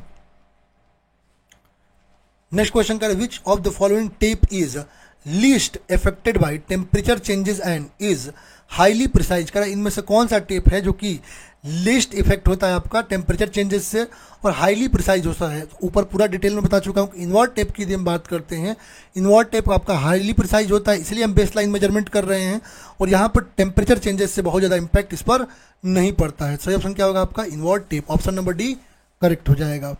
नेक्स्ट क्वेश्चन कर for a well condition triangle no angle should be less than, कह रहा है वेल कंडीशन ट्राइंगल के लिए आपका कोई भी एंगल जो है आपका कितने से कम नहीं होना चाहिए। अब यदि हम वेल कंडीशन ट्राइंगल की बात करते हैं तो वेल कंडीशन ट्राइंगल जो है आपका एंगल जो है मिनिमम आपका 30 डिग्री होता है और मैक्सिमम 120 डिग्री। तो इसके बीच जो एंगल आता है ये हमारा क्या होता है? आपका वेल कंडीशन ट्राइंगल होता है। उसके जो एपेक्स होते हैं आपके जो है वो आपके जो है बिल्कुल कॉर्नर जो होते हैं वो आपके जो है नुकीले होते हैं, ठीक, कोई एब्रेशन देखने को नहीं मिलता है, ठीक है, क्लियर इंटरसेक्शन मिलता है आपको पॉइंट के रूप में। और यदि हम बात करते हैं आपका इक्विलेटरल ट्राइंगल होता है मोस्ट अप्रोप्रिएट, इक्विलेटरल ट्राइंगल की यदि हम बात करते हैं तो most appropriate well condition triangle होता है। और बेस्ट एंगल जो कंडीशन होता है आपका 56 डिग्री 14 मिनट होता है, तो ये भी याद रखेंगे। तो not be less then 30 degree, तो ऑप्शन बी करेक्ट हो जाएगा। करें in an optical square the angle between the first incident ray and the last reflected ray is, कह रहा है आपका ऑप्टिकल स्क्वायर में जो एंगल होता है फर्स्ट इंसिडेंट रे और लास्ट जो आपका रे होता है उसके बीच कितने का होता है। अब पहले ही बता चुका हूँ कि आपका जो है जो ऑप्टिकल स्क्वायर की यदि हम बात करते हैं तो ये आपका राइट एंगल वगैरह जो बनाने के लिए यूज करते हैं, ठीक है। ऑप्टिकल स्क्वायर जो है आपका जो प्रिंसिपल ऑफ रिफ्लेक्टिंग सर्फेसेज जो है उस पर काम करता है, रिफ्लेक्शन के प्रिंसिपल पर काम करता है, ठीक है। अब जो यहाँ पर जो फर्स्ट इंसिडेंट रे आएगा और लास्ट रिफ्लेक्टेड रे आएगा वो twice of the angle of the mirror हो जाएगा। तो मिरर का जो एंगल फिक्स होता है 45 डिग्री होता है, तो इसका ट्वाइस हो जाएगा, इसका मतलब 90 डिग्री हो जाएगा। तो ऑप्शन बी करेक्ट हो जाएगा। नेक्स्ट क्वेश्चन कह रहा है आपका metallic tapes are made of, कह रहा है जो मेटालिक टेप होते हैं वो किसके बने होते हैं। तो मेटालिक टेप की यदि हम बात करते हैं तो ये आपका लिनन टेप होते हैं जो कि आपका कॉपर से बने होते हैं, ठीक है, जो कि लिनन टेप होते हैं जहाँ पर कॉपर ब्रास जो है उसकी हम वूवन करते हैं, उसकी बुनाई करते हैं, ठीक है। और लॉन्गिट्यूडनली आपका रिड्यूस होता है स्ट्रेचिंग में, ठीक है। यहाँ पर सही ऑप्शन क्या हो जाएगा आपका? Cloth and wires, option C correct हो जाएगा। कह रहा है in surveying the triangle having angles smaller than 30 degree are called as. अब यदि आपका एंगल 30 डिग्री हो गया या 120 डिग्री से ज़्यादा हो गया तो ये आपका इल कंडीशन ट्राइंगल हो जाएगा, ठीक है। ऐसे ही बताया था वेल कंडीशन ट्राइंगल आपका 30 डिग्री से ज़्यादा और 120 डिग्री से कम, और ये 30 डिग्री से कम और 120 डिग्री से ज़्यादा एंगल आ रहा है तो आपका इल कंडीशन ट्राइंगल हो जाएगा। तो ऑप्शन सी करेक्ट हो जाएगा। Correct chain surveying is suitable for, chain serving किसके लिए सूटेबल होता है? चैन सर्विंग आपका सूटेबल होता है स्मॉल सर्विस के लिए ओपन ग्राउंड में जहां पर डिटेल्स सिंपल हैं और टेरेन आपका रिलेटिवली फ्लैट है। तो ऑप्शन ए करेक्ट हो जाएगा। कह रहा है distance between 2 points is measured by, कह रहा है कि 2 पॉइंट के बीच के डिस्टेंस को किससे मेजर करेंगे इनमें से? पेसिंग से, पेडोमीटर से, पैसोमीटर से या चैनिंग से, या ऑल ऑफ द अबव, ठीक है। अब यहाँ पर हम डायरेक्ट मेजरमेंट की बात करते हैं तो हम पैसोमीटर से कर सकते हैं। पैसोमीटर क्या है? एक इलेक्ट्रो मैकेनिकल आपका पोर्टेबल इंस्ट्रूमेंट होता है, ठीक है, जो कि आपका नंबर ऑफ पेसेस जो है या वेलोसिटी जो है आपका बॉडी मूवमेंट का उसको काउंट करके बताता है, ठीक है। पीडोमीटर की यदि हम बात करते हैं तो आपका स्टेप्स जो है जो पर्सन आपका चलता है उसको डिटेक्ट करके, मोशन जो है उसको डिटेक्ट करके आपको जो है वर्टिकल मेजरमेंट दे देता है, ठीक है। पेसिंग की यदि हम बात करते हैं तो यहाँ पर एवरेज नंबर ऑफ स्टेप और आपका जो डिस्टेंस है एक स्टेप का उसको जो है जैसे 1 पेस 80 सेंटीमीटर 1 पेस को मानते हैं उसके अनुसार आपको दे देता है। आपका स्पीडोमीटर की बात करते हैं तो आपका बाइक वगैरह हम देखिए स्पीडोमीटर लगा होता है जो कि आपका डायरेक्ट मेजरमेंट देता है, ठीक है। ओडोमीटर के यदि हम बात करते हैं ये भी आप number of revolution of wheel के द्वारा देता है, ये आपके जो है आपका डायरेक्ट मेजरमेंट में। और चैन भी यूज करते हैं, चैनिंग भी डायरेक्ट मेजरमेंट करता है। तो ऑल ऑफ द अबव हो जाएगा, ऑप्शन ई करेक्ट हो जाएगा। नेक्स्ट क्वेश्चन कर रहा है the following instrument is use to set out a right angle, right angle को सेट आउट करने के लिए क्रॉस स्टॉप का भी यूज करते हैं, ऑप्टिकल स्टॉप का भी यूज करते हैं, प्रिज्म स्क्वायर का यूज करते हैं। ऑल ऑफ द अबव हो जाएगा। नेक्स्ट क्वेश्चन कह रहा है a metallic tape is made of, कह रहा है मेटालिक टेप जो किसका बना होता है? ऊपर बता चुका हूं मेटालिक टेप आपका जो है क्लॉथ और आपका वायर का बना होता है, ठीक है। चलिए कुछ और टेप्स जो यहाँ पे दे रखे हैं उनको देख लीजिए। अच्छा, जो आपका ऑर्डर जो होता है एक्यूरेसी का तो इन्वर्ट टेप का सबसे ज़्यादा, फिर स्टील टेप, फिर मेटालिक टेप, फिर लिनन टेप। यदि क्लॉथ या लिनन टेप की बात करते हैं ये आपका जो है क्लोजली वूवन लिनन आपका या सिंथेटिक मटेरियल जो होती है, देखिए सिंथेटिक मटेरियल वगैरह बुनाई करके इसको हम बनाते हैं, ठीक है। ये आपका जो है मॉइस्चर वगैरह जो है इसका इंपैक्ट पड़ जाता है, ठीक है। 12 से 15 mm होता है इसका जो है विड्थ और आपका 10 to 30 मीटर लेंथ में पाया जाता है। बट यहाँ पर जो स्ट्रेचिंग वगैरह का जो है आपका लेंथ चेंज देखने को मिलता है। स्टील कपड़ा वगैरह मेजर करने में इसको यूज कई जगह देखते हैं, करते हैं लोग, ठीक है। स्टील टेप की बात करते हैं तो ये टेप जो है स्टील आपका जो स्टेनलेस स्टील स्ट्रिप्स होती है उसका बना होता है, और यहाँ पर विड्थ आपका 6 to 10 mm होता है और लेंथ आपका 1 to 50 मीटर में। बट स्टील टेप्स की यदि हम बात करते हैं तो ग्राउंड में जहाँ वेजिटेशन या वीड्स वगैरह जो होता है वहाँ पर इसको यूज नहीं कर सकते हैं, ठीक है, फंस के टूट जाता है। मेटेलिक टेप की यदि हम बात करते हैं तो मेटेलिक टेप जो है कॉपर और ब्रास जो है, ठीक है, ये आपका ओवन होता है, कॉपर या ब्रास के द्वारा जो है उसको तार जो होते हैं उसको जो है बुन कर इसको बनाया जाता है, ठीक है। बट ये वायर आपके विजुअल होते हैं, मतलब जहाँ वार्निश होते हैं वहाँ विजुअल नहीं होते हैं ये कई जगह पर, ठीक है। इनवर्ट टेप की यदि हम बात करते हैं इसके बारे में बता चुका हूँ, ये आपका निकल और स्टील जो होती है उसकी एलॉय होती है, और ये आपका very low coefficient of thermal expansion में यूज होता है, ठीक है। तो ये आपका इनवर्ट टेप जो हाईली प्रिसाइज भी होता है। यहाँ पर सही ऑप्शन तो आपको बता दे रहा हूँ, मेटेलिक टेप जो है cloth and wires, option number D correct हो जाएगा। कह रहे ए weld condition triangle has angle not less than dot degree and not more than degree respectively, तो नॉट लेस देन आपका 30 डिग्री और नॉट ग्रेटर देन 120 डिग्री, ये आपका well condition triangle हो गया। और इक्विलेटरल ट्रायंगल आपका most appropriate well condition triangle होता है, ऑप्शन सी करेक्ट हो जाएगा। कह रहे cross staff is used for, कह रहे जो क्रॉस स्टाफ है किसके लिए यूज करते हैं, तो क्रॉस स्टाफ की यदि हम बात करते हैं setting out of right angle, ऊपर पूरा बता चुका हूँ, राइट एंगल को सेट करने के लिए हम क्रॉस स्टाफ का यूज करते हैं, ठीक है। तो इस तरह से हमारा ये चैप्टर खत्म हुआ। नेक्स्ट हमारा चैप्टर है कंपास सर्वेइंग, ठीक है। कंपास सर्वेइंग का हमारा पहला क्वेश्चन क्या कह रहा है, कह रहा है इफ, पहला क्वेश्चन क्या कह रहा है आपका, कह रहा है if whole circle bearing of a line is 120 degree then is its reduce bearing is, तो होल सर्किल बेयरिंग दे रखा है आपका 120 डिग्री और आपका रिड्यूस बेयरिंग पूछ रखा है। अच्छा यहाँ पर एक चीज़ देखिएगा, जब भी आपका WCB मोर देन 90 डिग्री है, यहाँ पर देखिए इस टेबल को देखिए, ठीक है, 0 से 90 डिग्री है तो आपका रिड्यूस बेयरिंग क्या हो जाएगा, WCB में आ जाएगा, और क्वाड्रेंट क्या होगा, नॉर्थ ईस्ट हो जाएगा।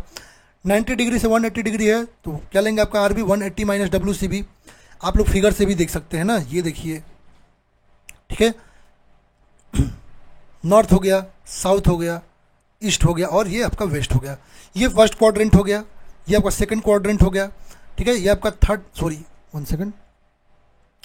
ये आपका सेकंड क्वाड्रेंट हो गया, ये आपका थर्ड क्वाड्रेंट हो गया, और ये आपका फोर्थ क्वाड्रेंट हो गया। देखिए फिगर से तो आप लोग ऐसे इसको याद करने की भी जरूरत नहीं है। तो नॉर्थ ईस्ट, अच्छा नॉर्थ ईस्ट में देखिए, नॉर्थ ईस्ट में क्या है, 90 डिग्री एंगल है, ठीक है, इससे कम ही आएगा सब। ये आपका यहाँ 0 से 90 डिग्री के बीच में यदि आपका है तो आपका WCB जो है चेंज नहीं होगा, जैसे का तैसे रहेगा, जो एंगल वही होगा। यदि हम सेकंड क्वाड्रेंट में जा रहे हैं, सेकंड क्वाड्रेंट में जा रहे हैं मतलब साउथ ईस्ट, सेकंड क्वाड्रेंट जा रहे हैं क्या हो गया, साउथ ईस्ट। साउथ ईस्ट क्या है आपका, साउथ ईस्ट जो है 180 डिग्री, देखिए ये एंगल जो है टोटल आपका कितना हो गया, ये आपका 90 और ये आपका 90, कितना हो गया 180 डिग्री।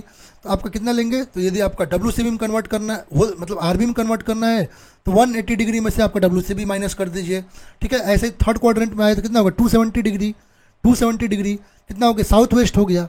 और यहाँ पर क्या करेंगे, 180 से 270 डिग्री के बीच जो है आपका WCB आएगा, इसके बीच में WCB माइनस 180 कर दीजिए, ये एंगल आपको मिल जाएगा, इसका रिड्यूस बेयरिंग मिल जाएगा। ऐसे यहाँ पर आइए, फोर्थ क्वाड्रेंट में 360 डिग्री हो जाएगा, मतलब 270 से 360 डिग्री तक का एंगल आएगा, तो 360 में से WCB को माइनस कर दिए तो ये आपका जो है रिड्यूस बेयरिंग मिल जाएगा, ठीक है। अब यहाँ पर क्वेश्चन हमारा क्या कह रहा है, 120 डिग्री। अब बताइए 120 डिग्री किस में हुआ, थर्ड क्वाड्रेंट में हुआ। थर्ड क्वाड्रेंट के लिए मैं क्या बताया आपको, 180 में से उसको माइनस कर दीजिए, तो 180 माइनस 120 कुछ यहाँ आपका जो है, ठीक है, 120 डिग्री दे रखा है, कितना दे रखा है 120 डिग्री दे रखा है, ये आपको पूछ रखा है कितना हो जाएगा, इसमें माइनस कर दीजिए, तो माइनस करेंगे तो आपको कितना आ जाएगा 60 डिग्री आएगा, कितना 60 डिग्री, ठीक है। अब सही ऑप्शन क्या, और डायरेक्शन आपको पता ही है, सेकंड क्वाड्रेंट है साउथ ईस्ट हो जाएगा, सेकंड क्वाड्रेंट साउथ 60 डिग्री, इस ऑप्शन बी करेक्ट हो जाएगा। आई होप ये कॉन्सेप्ट आपको समझ में आ गया होगा,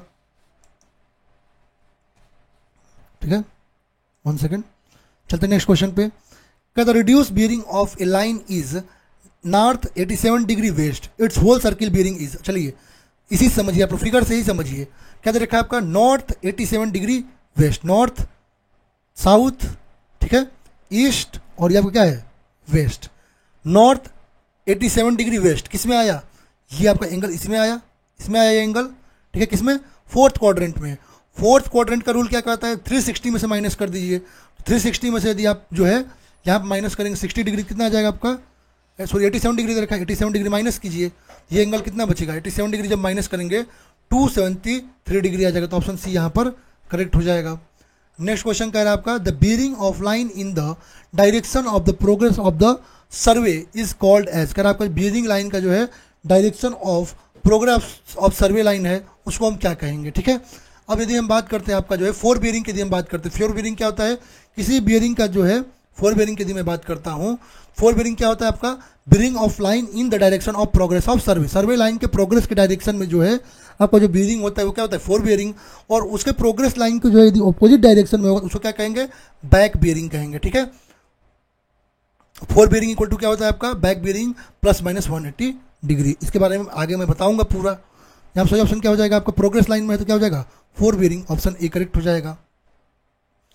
नेक्स्ट क्वेश्चन कह रहा है in surveying the horizontal angle which a line makes with the magnetic meridian is called as. का सर्वेइंग में आपका जो है जो हॉरिजॉन्टल एंगल लाइन जो है आपका मैग्नेटिक मेरिडियन से बना रहा है उसको हम क्या कहेंगे, ठीक है।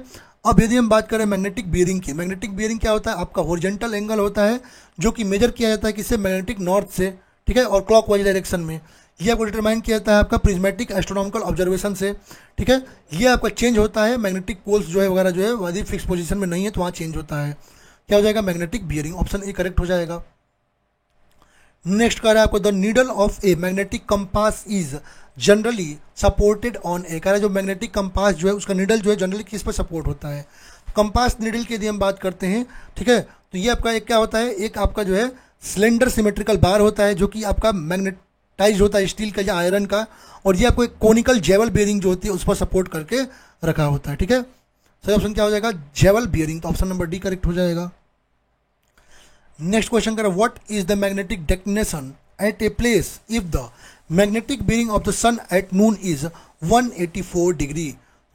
आपका देखिए एक चीज़ समझिएगा, यदि हम बात कर रहे हैं आपका ट्रू बियरिंग की यदि हम बात करते हैं, ठीक है, मैग्नेटिक डिक्लिनेशन व्हाट पूछ रखा है, ठीक है, चलिए इसके बारे में बता रहा हूँ। एक चीज़ समझिएगा जब ट्रू बियरिंग की बात करते हैं ना, ट्रू बियरिंग की यदि हम बात करते हैं, ट्रू बियरिंग इक्वल टू क्या आता है आपका मैग्नेटिक बियरिंग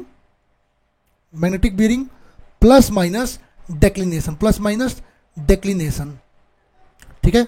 अब एक चीज़ समझिएगा जब आपका पॉजिटिव कहेगा, ठीक है, जब आपका पॉजिटिव कहेगा प्लस भी यदि पॉजिटिव कहेगा तो आपका वेस्टर्न हो, ठीक है, ईस्टर्न होगा, सॉरी ईस्टर्न होगा, ठीक है, ईस्टर्न हो जाएगा, ये याद रखिएगा। और जब आपका निगेटिव कहेगा, जब आपका निगेटिव कहेगा तो वहाँ पर क्या हो जाएगा, वहाँ पर आपका जो है वेस्टर्न हो जाएगा, ठीक है, वेस्टर्न हो जाएगा, ये आपको ध्यान में रखना है। अब यहाँ पर एक चीज़ समझिएगा, यहाँ पर एक चीज़ समझिएगा, यहाँ पर क्या हो जाएगा आपका यदि हम क्वेश्चन में बात कर रहे हैं अपने, ठीक है, 1 सेकेंड, एक चीज़ सन क्या है आपका एट नून आपका दे रहा है 184 डिग्री है, और जब एट नून की यदि हम बात कर रहे हैं, ठीक है, तो मैग्नेटिक बियरिंग क्या हो जाएगा यहाँ पर, ठीक है, एट नून की बात कर रहे हैं तो अपना मैग्नेटिक बियरिंग निकालेंगे -4 इसमें से निकाल दीजिए तो -4 आ जाएगा 180 में से, ठीक है, और वेस्ट में आएगा, ऑप्शन बी करेक्ट हो जाएगा, पॉजिटिव ले लेंगे, ठीक है। चलेंगे नेक्स्ट क्वेश्चन पे, अब चलते हैं अपने नेक्स्ट क्वेश्चन पे, ठीक है। नेक्स्ट क्वेश्चन देखते हैं हमारा क्या कह रहा है, 1 सेकेंड,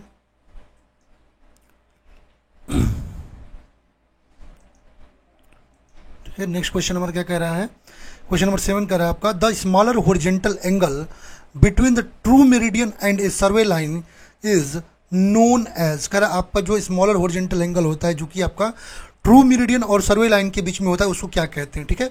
अब यदि हम बात करते हैं एजुमुथ की, एजुमुथ क्या होता है आपका स्मॉलर एंगल होता है जो कि आपका सर्वे लाइन और ट्रू मेरिडियन के बीच होता है, ठीक है। और जनरली हम जो एजुमुथ की बात करते हैं तो इसका ऑब्जर्वेशन हम नॉर्थ से लेते हैं, ठीक है। अब ये आपका जियोडेटिक हो सकता है, एस्ट्रोनॉमिक हो सकता है, मैग्नेटिक ग्रिड हो सकता है, ग्रिड हो सकता है आपका, ठीक है, इन सब पर ये आपका जो है मेरिडियन डिपेंड करता है, ठीक है। तो यहाँ सही ऑप्शन क्या हो जाएगा आपका, सही ऑप्शन हो जाएगा एजुमुथ।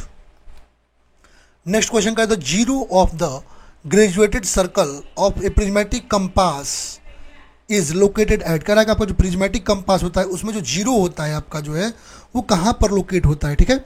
अच्छा प्रिज्मेटिक कंपास दो चीज़ें होती हैं, एक हमारी क्या है, एक हमारा है प्रिज्मेटिक कंपास, ठीक है, प्रिज्मेटिक कंपास, और एक हमारा क्या है सर्वेयर कंपास, ठीक है, सर्वेयर कंपास।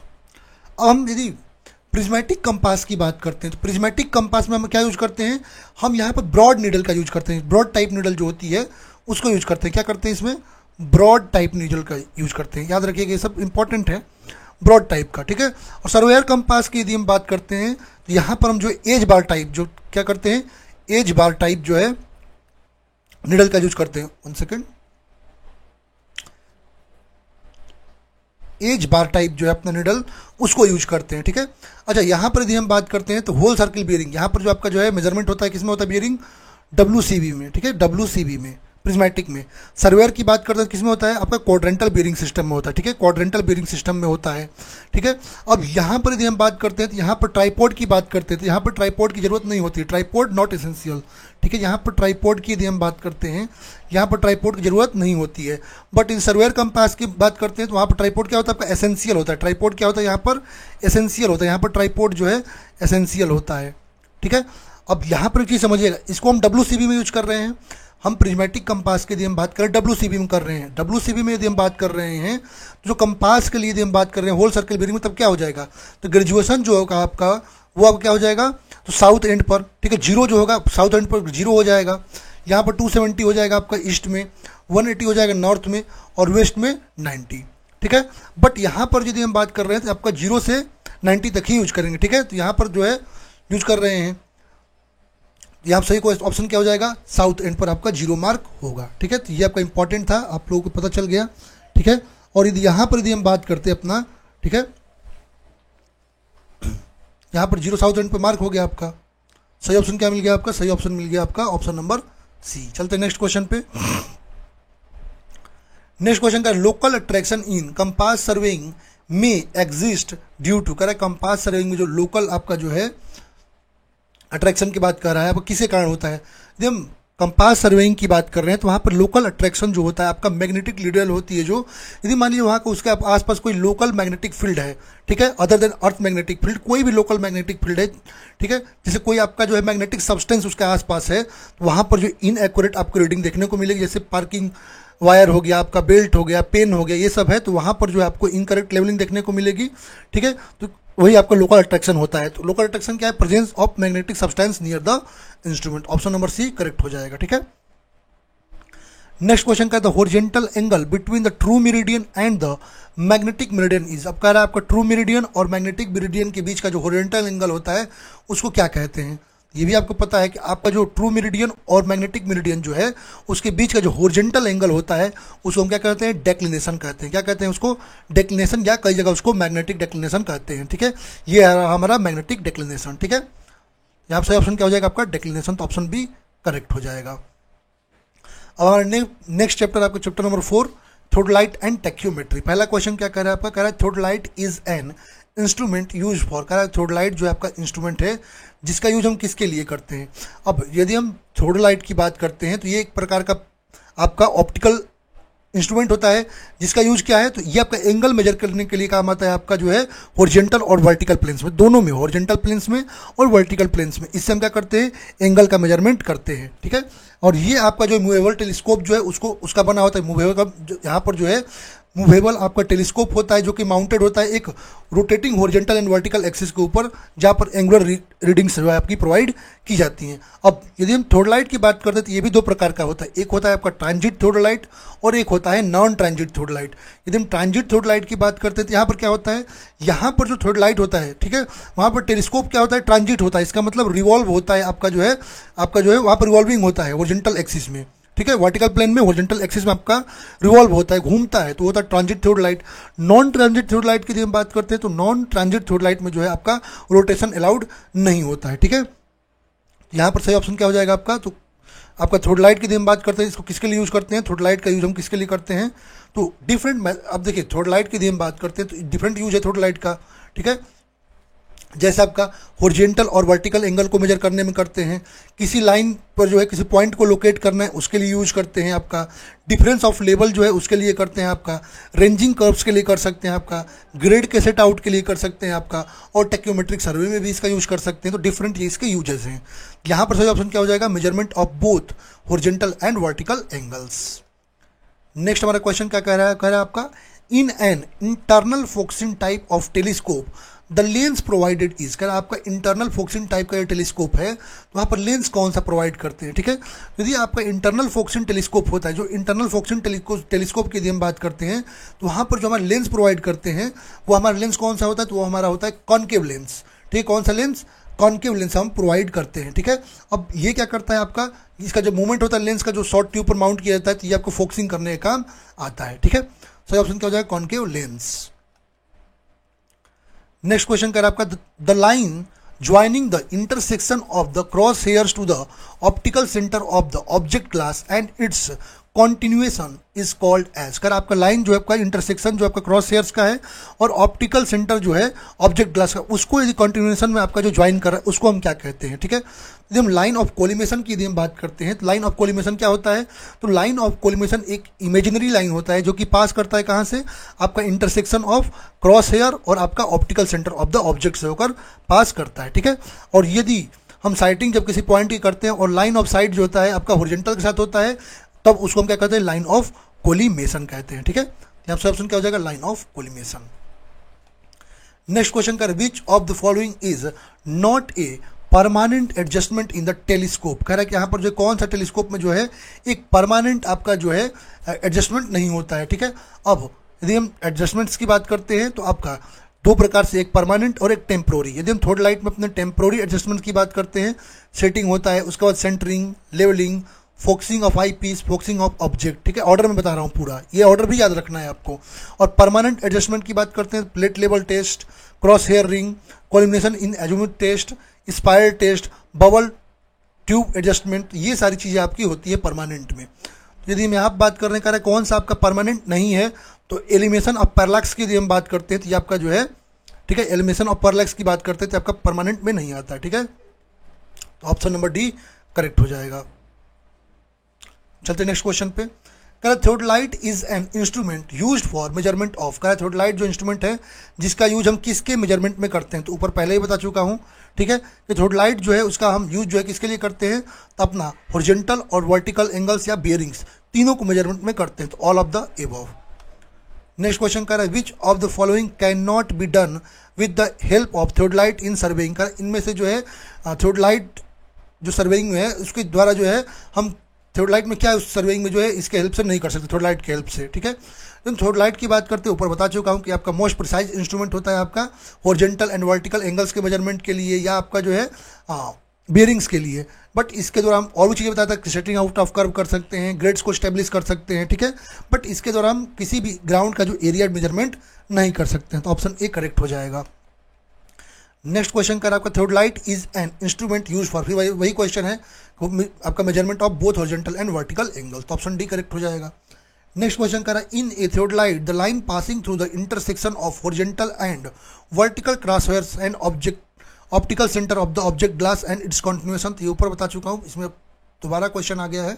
ये क्या हो जाएगा आपका, ये हो जाएगा लाइन आपका जो है, अच्छा इसमें दो चीज़ें बनी हुई है, ठीक है। ये आपका लाइन ऑफ कोलिमेशन हो जाएगा, ठीक है, लाइन ऑफ कोलिमेशन भी हो सकता है और आपका जो है लाइन ऑफ साइट भी हो सकता है, तो ऑप्शन दोनों सही हो जाएंगे, ठीक है, उसी को दोनों कहते हैं। कर in a theodolite a condition arising when the image formed by the object is not in plane of cross hair known as. करा यदि आपका जो थियोडोलाइट कंडीशन है वहाँ पर जो है इमेज जो है वो ऑब्जेक्ट का जो है वो आपका प्लेन ऑफ क्रॉस हेयर्स में नहीं बन रहा है, उसको क्या कहेंगे, यही पैरेलैक्स होता है। पैरेलैक्स का प्रॉब्लम यही होता है ना, पैरेलैक्स में क्या होता है आपका थियोडोलाइट में जो है जब आपका जो ऑब्जेक्ट लेंस जो है वहाँ पर इमेज जो है आपका जो परफेक्टली जो है आपका क्रॉस हेयर से कोइंसाइड नहीं करता है, तो उसको हम क्या कहते हैं, पैरेलैक्स एरर कहते हैं, तो ऑप्शन ए करेक्ट हो जाएगा, ठीक है।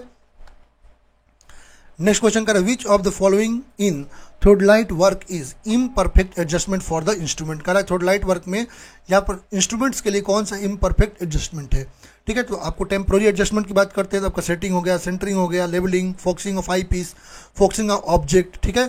और परमानेंट के लिए हम बात करें plate level test, cross hair, ठीक है, collimation in azimuth test, spiral test, ये सब हो गया, ठीक है। कह रहा कौन सा नहीं है, तो आपका जो है theodolite error due to line of collimation, ये भी नहीं है, ठीक है, ऑल ऑफ द अबव हो जाएगा। ये चैप्टर हो गया आपका। नेक्स्ट चैप्टर है ट्रैवर्सिंग। ट्रैवर्सिंग का एक क्वेश्चन है आपका, कर which of the following is not a method of balancing A traverse. कर इनमें से ट्राइवर्स को बैलेंस करने का एक कौन सा मेथड नहीं है।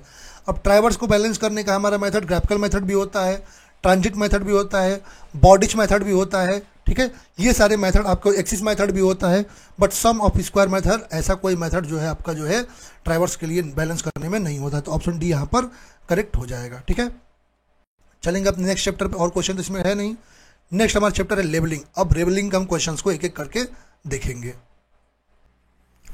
तो हमारा नेक्स्ट क्वेश्चन जो आपका लेवलिंग जो चैप्टर है उसमें हम देखते हैं अपना चैप्टर नंबर 6 में पहला क्वेश्चन क्या कह रहा है, कह रहा है which of the following method of levelling eliminates the error due to curvature and reflection. करें यहाँ पर कौन सा ऐसा मेथड है लेवलिंग का जो कि एलिमिनेट करता है एरर ड्यू टू आपका कर्वेचर और रिफ्लेक्शन। ठीक है, अब यदि हम बात करते हैं, जब हम बात करते हैं आपका बैक साइड और फोर साइड के डिस्टेंस की यदि इक्वल है, जब बैक साइड और फोर साइड का आपका डिस्टेंस क्या है, इक्वल है, उस समय जो error due to curvature of earth होगा और जो आपका एरर ड्यू टू आपका रिफ्लेक्शन होगा, दोनों क्या एक दूसरे को कैंसल आउट करते हैं। क्यों ऐसा करते हैं?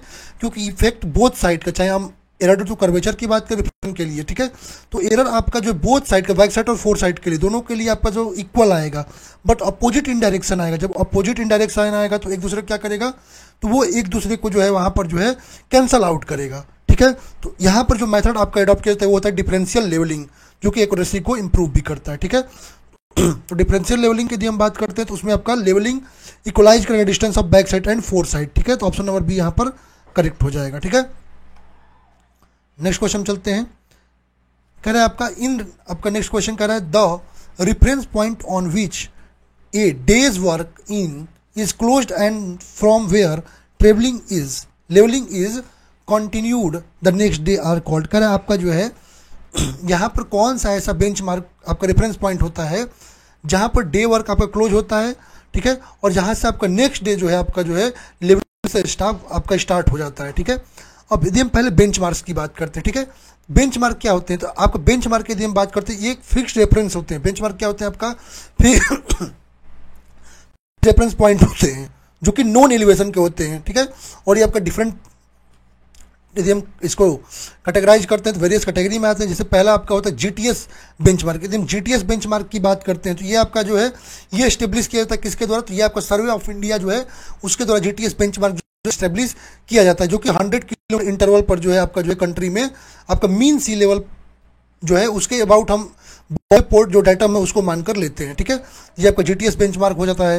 यदि हम बात करते हैं अपना नेक्स्ट टेम्प्रोरी बेंचमार्क की, ये बेंचमार्क जो है आपका जो है ये स्टेब्लिश किया जाता है आपका लेवलिंग सर्वे, जहाँ पर रेफरेंस पॉइंट आपका क्लोज होता है। ठीक है, जहाँ पर आपका जो है वर्क क्लोज होता है और फिर नेक्स्ट डे स्टार्ट, वहाँ पर हमारा क्या होता है टेम्प्रोरी बेंचमार्क होता है। ठीक है, ऐसे हम परमानेंट बेंचमार्क की बात करते हैं तो ये आपका जीटीएस बेंचमार्क जो होता है, ठीक है, ये आपका एस्टेब्लिश किया जाता है किसका, बिटवीन जीटीएस बेंचमार्क जो गवर्नमेंट आपका एजेंसीज देता है, जैसे पीडब्ल्यूडी के लिए आपका जो परमानेंट पॉइंट जो है वो आपका डिफाइंड होता है, तो उसके द्वारा आपका जो है परमानेंट बेंचमार्क होता है जो कि आपका सर्वे ऑफ इंडिया देता है। ठीक है, उसके बाद हम आर्बिट्ररी बेंचमार्क की यदि हम बात करते हैं, ये आपके रेफरेंस पॉइंट जो है एलिवेशंस वहाँ पर लेते हैं जहाँ पर जो है स्मॉल लेवलिंग ऑपरेशन की जरूरत होती है। ठीक है, और यहाँ पर कोई फिक्स्ड आइटम नहीं होता है आर्बिट्ररी में। ठीक है, ऐसे ही टेम्प्रोरी बेंचमार्क आपको बता ही दिया हूँ, तो जहाँ पर आपका दिन का वर्क खत्म हुआ और नेक्स्ट डे जहाँ से कॉन्टिन्यूसली लेवलिंग स्टार्ट होता है, हम क्या लेते हैं अपना, वहाँ पर लेते हैं टेम्प्रोरी बेंचमार्क। ठीक है, तो यहाँ पर सही ऑप्शन क्या हो जाएगा, नेक्स्ट डे आपका स्टार्ट हुआ टेम्प्रोरी बेंचमार्क, ऑप्शन ए यहाँ पर करेक्ट हो जाएगा। चलते हैं अपने नेक्स्ट क्वेश्चन पे। नेक्स्ट क्वेश्चन कर आपका the point at which both fore side and back side are taken during the course of levelling is called as. Correct, ऐसा पॉइंट जहां पर फोर साइड और बैक साइड, ठीक है, दोनों आपका जो लेवलिंग में ले रहे हैं वो पॉइंट आपका क्या कहलाता है। ठीक है, अब यहाँ पर समझिएगा, जब हम चेंज पॉइंट्स की बात करते हैं, ठीक है, जहाँ पर फोर साइड और बैक साइड, ठीक है, चेंज पॉइंट आपका वह पॉइंट होता है जहाँ पर जो आपका बैक साइड और फोर साइड क्या होता है आपका, हम आपका ड्यूरिंग ऑपरेशन जो है वहाँ पर चेंज करते हैं। ठीक है, वहाँ से लेते हैं, वो क्या होता है आपका चेंज पॉइंट होता है। ठीक है, तो यहाँ पर यदि हम बात करते हैं चेंज पॉइंट हो गया आपका सही ऑप्शन, जहाँ पर आपका लेवलिंग आपका जो both fore side and back side लेने तो क्या होगा आपका चेंज पॉइंट। ठीक है, ये हो गया। ठीक है, आगे बैक साइड वगैरह के बारे में बताऊंगा आपको। ठीक है, नेक्स्ट क्वेश्चन कर आपका क्या, bench mark is establish by, का जो बेंच मार्क है किसके द्वारा स्टेब्लिश किया जाता है। ठीक है, अब बेंच मार्क की यदि हम बात करते हैं, ठीक है, तो बेंच मार्क को स्टेब्लिश किसके द्वारा किया जाता है, तो बेंच मार्क जो हमारा होता है इसको एक रेफरेंस लिया जाता है जो कि आपका बेंच मार्क होता है। सर्वेइंग में जो हम एक रेफरेंस लेते हैं जो हमारा बेंच मार्क होता है, ठीक है, ये मेजर किया जाता है आपको किसके द्वारा, इसको जो हम अपना स्पिरिट लेवलिंग करके, ठीक है, किससे स्पिरिट लेवलिंग करके आपका जो इसमें आपका जो बबल ट्यूब होता है आपका क्रॉस हेयर के ऊपर जो है उस डायरेक्शन में हॉरिजॉन्टल में होता है, तो यहाँ पर हम क्या करते हैं हॉरिजॉन्टल लेवल में हो जाता है। यहाँ पर स्पिरिट लेवलिंग के दौरान क्या करते हैं अपना बेंच मार्क को स्टेब्लिश करते हैं। ठीक है, तो ऑप्शन नंबर सी यहाँ पर करेक्ट हो जाएगा। अब यहाँ पर बेंच मार्क जो दे रखे हैं मैं ऊपर बता ही चुका हूँ इनके बारे में। ठीक है, नेक्स्ट हमारा क्वेश्चन कह रहा है a level line is a, correct, level line जो है क्या होता है। ठीक है, अब हम लेवल लाइन की बात करते हैं। ठीक है, अब यहाँ पर जब हम लेवल लाइन की आपसे बात करते हैं तो लेवल लाइन क्या होता है, तो लेवल सरफेस, जब हम पहले हम बात करते हैं किसकी, लेवल सरफेस की, तो लेवल सरफेस क्या होता है, आपका कॉन्टिन्यूस सरफेस होता है पैरेलल टू मीन स्फेरॉइड, ठीक है, जो मीन स्फेरॉइड होता है अर्थ का, उसके पैरेलल जो सरफेस होता है उसको हम कहते हैं अपना लेवल सरफेस, और जो अपना लाइन जो होता है जो कि रिप्रेजेंट करता है लेवल सरफेस को, उसको हम कहते हैं लेवल लाइन, ठीक है। तो जो लाइन इसको रिप्रेजेंट करता है हमारा क्या होता है, लेवल लाइन, ठीक है। ये हमारा रहा क्या, लेवल लाइन, ठीक है, लेवल सरफेस को कर रहा है, ये हमारा लेवल लाइन हो गया। क्या हो जाएगा, line parallel to mean spheroidal surface of earth, option number C यहाँ पर करेक्ट हो जाएगा। नेक्स्ट हमारा क्वेश्चन का dumpy level is most suitable when, correct, dumpy level जो है आपका सबसे सुटेबल कहाँ पर होता है, ठीक है। अब यदि मैं बात करता हूँ डंपी लेवल की, तो आपका लेस एक्यूरेट और लार्ज टाइम कंज्यूमिंग आपका लेवलिंग इंस्ट्रूमेंट होता है, ठीक है। इसको हम प्रेफर्ड आजकल नहीं करते हैं, बट इसका एक एडवांटेज है, क्यों, जब आपका जो इंस्ट्रूमेंट को सेट कर लेते हैं और एक ही जगह से आपको सारे ऑब्जर्वेशंस लेते हैं, तो वहाँ पर इसका यूज मोस्टली डायरेक्ट लेवलिंग में किया जाता है, ठीक है। ये मोस्टली डायरेक्ट लेवलिंग में इसका यूज हम करते हैं। सही ऑप्शन क्या हो जाएगा यहाँ पर यदि हम बात करते हैं, डंपी लेवल आपका मोस्ट सुटेबल किसके लिए है, जहाँ पर many readings are taken to be from a single setting of the instrument, एक बार सेट कर दिए और सारे रीडिंग ले रहे हैं, तो वो होता है डंपी लेवल यूजफुल, ठीक है। तो ऑप्शन सी करेक्ट हो जाएगा। नेक्स्ट क्वेश्चन कर रहा है a fixed point of known RL is known as, कर आपका जो है एक नोन आरएल का जो फिक्स्ड पॉइंट होता है उसको हम क्या कहते हैं, ठीक है। तो आपका नोन आरएल का जो फिक्स्ड पॉइंट है उसको हम बेंचमार्क कहते हैं, ऊपर आपको बता चुका हूँ और इसके टाइप को भी बता चुका हूँ।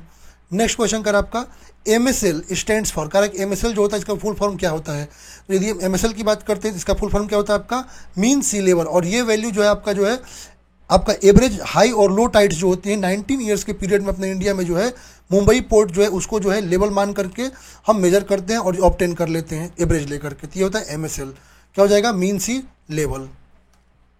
नेक्स्ट हमारा क्वेश्चन करा in levelling instrument the first reading taken from after instrument is setup is called, कह रहा है कि आपका जो है लेवलिंग में जब हम अपना इंस्ट्रूमेंट को सेटअप कर ले रहे हैं और सेटअप करके जो हम अपना पहला जो है अपना रीडिंग लेते हैं उसको क्या कहते हैं, ठीक है।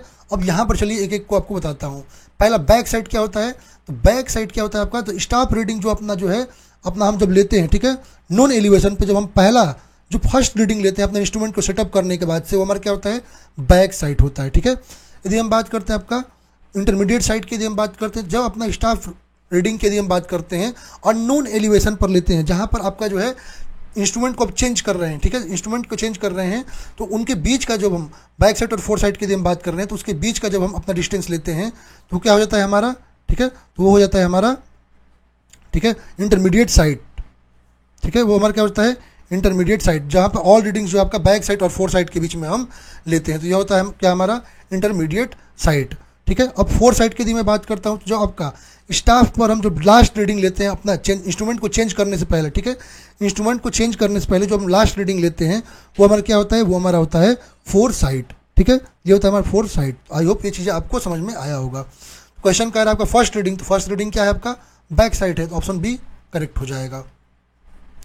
नेक्स्ट क्वेश्चन का the first reading taken from the instrument is setup is called, फिर वही बात कर रहा है कि जो फर्स्ट रीडिंग लेते हैं आपका इंस्ट्रूमेंट सेटअप करने के बाद वो क्या कह रहा था, जो फर्स्ट रीडिंग जो इंस्ट्रूमेंट को सेटअप करने के बाद लेते हैं वो हमारा बैक साइड होता है, तो ऑप्शन बी यहाँ पर करेक्ट हो जाएगा, ठीक है। अपना नेक्स्ट क्वेश्चन क्या कह रहा है कि dumpy level is most suitable for levelling surface, अच्छा डंपी लेवल जो है आपका सबसे ज़्यादा करें सूटेबल किस लेवलिंग सर्वे के लिए होता है, तो फ्लैट ग्राउंड जहाँ पर होती है, जहाँ पर आपका जो डंपी लेवल को हम इजीली सेट कर सकते हैं वहाँ पर ये सबसे ज़्यादा आपका सूटेबल होता है, तो ऑन फ्लैट टेरेन, तो ऑप्शन ए करेक्ट हो जाएगा।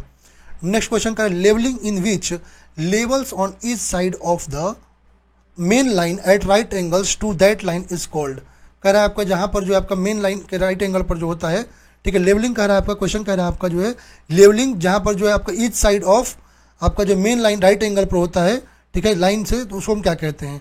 जब हम बात करते हैं अपने लेवलिंग की तो यहाँ पर डिफरेंट लेवलिंग, जैसे प्रिसाइज लेवलिंग है, ठीक है, यदि हम डिफरेंट लेवलिंग्स की बात करते हैं उसमें, ठीक है, तो अच्छा लेवलिंग की यदि हम बात करें लेवलिंग क्या काम करता है, लेवलिंग क्या होता है, आपका एलिवेशन पॉइंट जो होते हैं उनको रेफरेंस डॉट एंड लाइन से मापना होता है, ठीक है।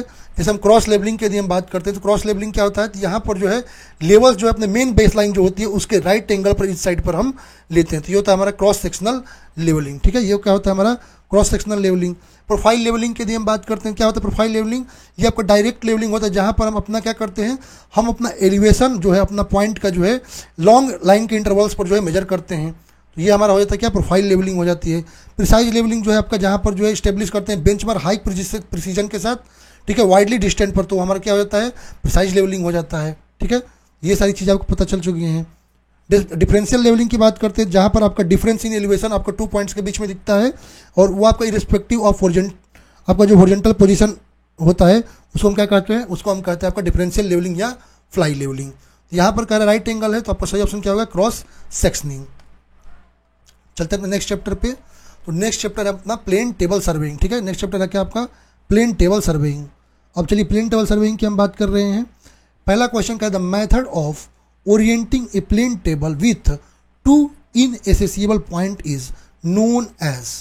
कह रहा है यदि आपका जो है मेथड कह रहा है आपका प्लेन टेबल सर्वेइंग का, जिसमें हम 2 इनएसेसिबल पॉइंट जो होते हैं, ठीक है, उसका जो ओरिएंटेशन कर रहे हैं वो क्या कहलाएगा। ठीक है, अब यहाँ पर यदि हम बात करते हैं अपना 2 पॉइंट मेथड की, ठीक है, यदि 2 पॉइंट प्रॉब्लम की बात करते हैं, ये आपका बेसिकली रिसेक्शन मेथड पर होता है। 2 पॉइंट प्रॉब्लम की यदि हम बात करते हैं, बेसिकली ये क्या है, रिसेक्शन मेथड होता है। ठीक है, और यहाँ पर जो हम क्या करते हैं, अपना प्लॉटिंग करते हैं, अपना पोजीशन का जो है आपका जो स्टेशन पर जो है पॉइंट जो आपका प्लेन टेबल पर होता है, प्लॉट करके 2 वेल डिफाइंड पॉइंट से जो है उसका हम करते हैं, वो हमारा 2 पॉइंट होता है मेथड। और इसी के द्वारा हम जो इनएसेसिबल पॉइंट जो है उनका मेजरमेंट करते हैं, तो किसके द्वारा करते हैं, 2 पॉइंट आपका जो है प्रॉब्लम। ठीक है, तो यहाँ पर क्या हो जाएगा, 2 पॉइंट प्रॉब्लम। तो यहाँ सही ऑप्शन हो गया डी।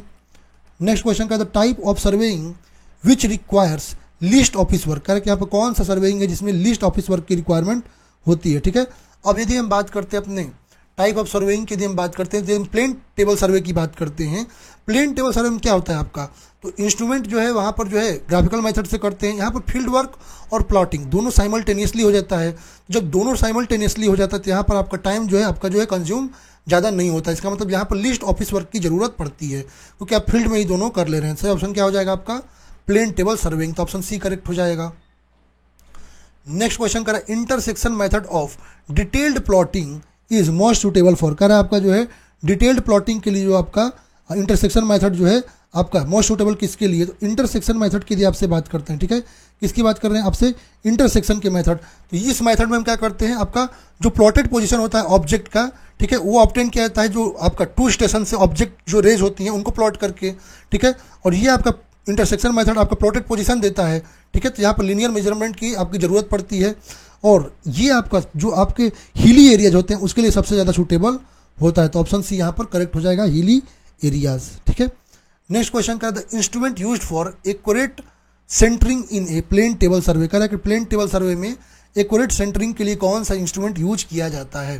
ठीक है, यदि हम बात करते हैं किसकी, प्लम्बअप की, यदि हम बात करते हैं प्लम्बिंग फॉर्क की, ठीक है, या प्लम्बअप की बात करते हैं, ये आपका जो है एक hairpin shaped brass framed होता है। ठीक है, यहाँ पर इक्वल आर्म्स लेंथ होती है, यहाँ पर देख सकते हैं ये आपका जो क्या होता है, इसमें एक प्लम्बअप जो अटैच किया होता है आपके जो है फॉर्क से। ठीक है, और ये आपका यूज किया जाता है किसके लिए, ये आपका एक्यूरेट सेंटरिंग के लिए आपका प्लेन टेबल सर्वेइंग में यूज में लाया जाता है। ठीक है, तो ये होता है आपका प्लम्बअप। ऐसे ही हम एलडेड की बात करते हैं, प्लेन टेबल सर्वेइंग में इसका यूज हम करते हैं। ठीक है, ये आपका वुडन ब्रास का बना होता है। एलडेड की बात करते हैं तो इसका भी प्लेन टेबल सर्वेइंग में यूज करते हैं। वुडन ब्रास का बना एक रूलर होता है जिसकी 50 to 60 सेंटीमीटर आपकी लेंथ होती है। ठीक है, साइटिंग वगैरह में आपका काम आता है। स्पिरिट लेवल की यदि हम बात करते हैं, अपना स्पिरिट लेवल की यदि हम बात कर रहे हैं, तो आपका ये भी इंस्ट्रूमेंट आपका लेवलिंग में यूज किया जाता है। ठीक है, हॉरिजॉन्टल सरफेस के लिए आपको एक रसिक तरह बताता है, तो आपका स्पिरिट लेवल हो जाता है। यहाँ पर सेंटरिंग के लिए यदि हम बात करते हैं क्या होगा, प्लम्बिंग फॉर्क हो गया। नेक्स्ट क्वेश्चन कर which of the following is not a method used for plane table surveying. कर इसमें से कौन सा मेथड जो है प्लेन टेबल सर्वेइंग के लिए यूज में नहीं लाया जाता है।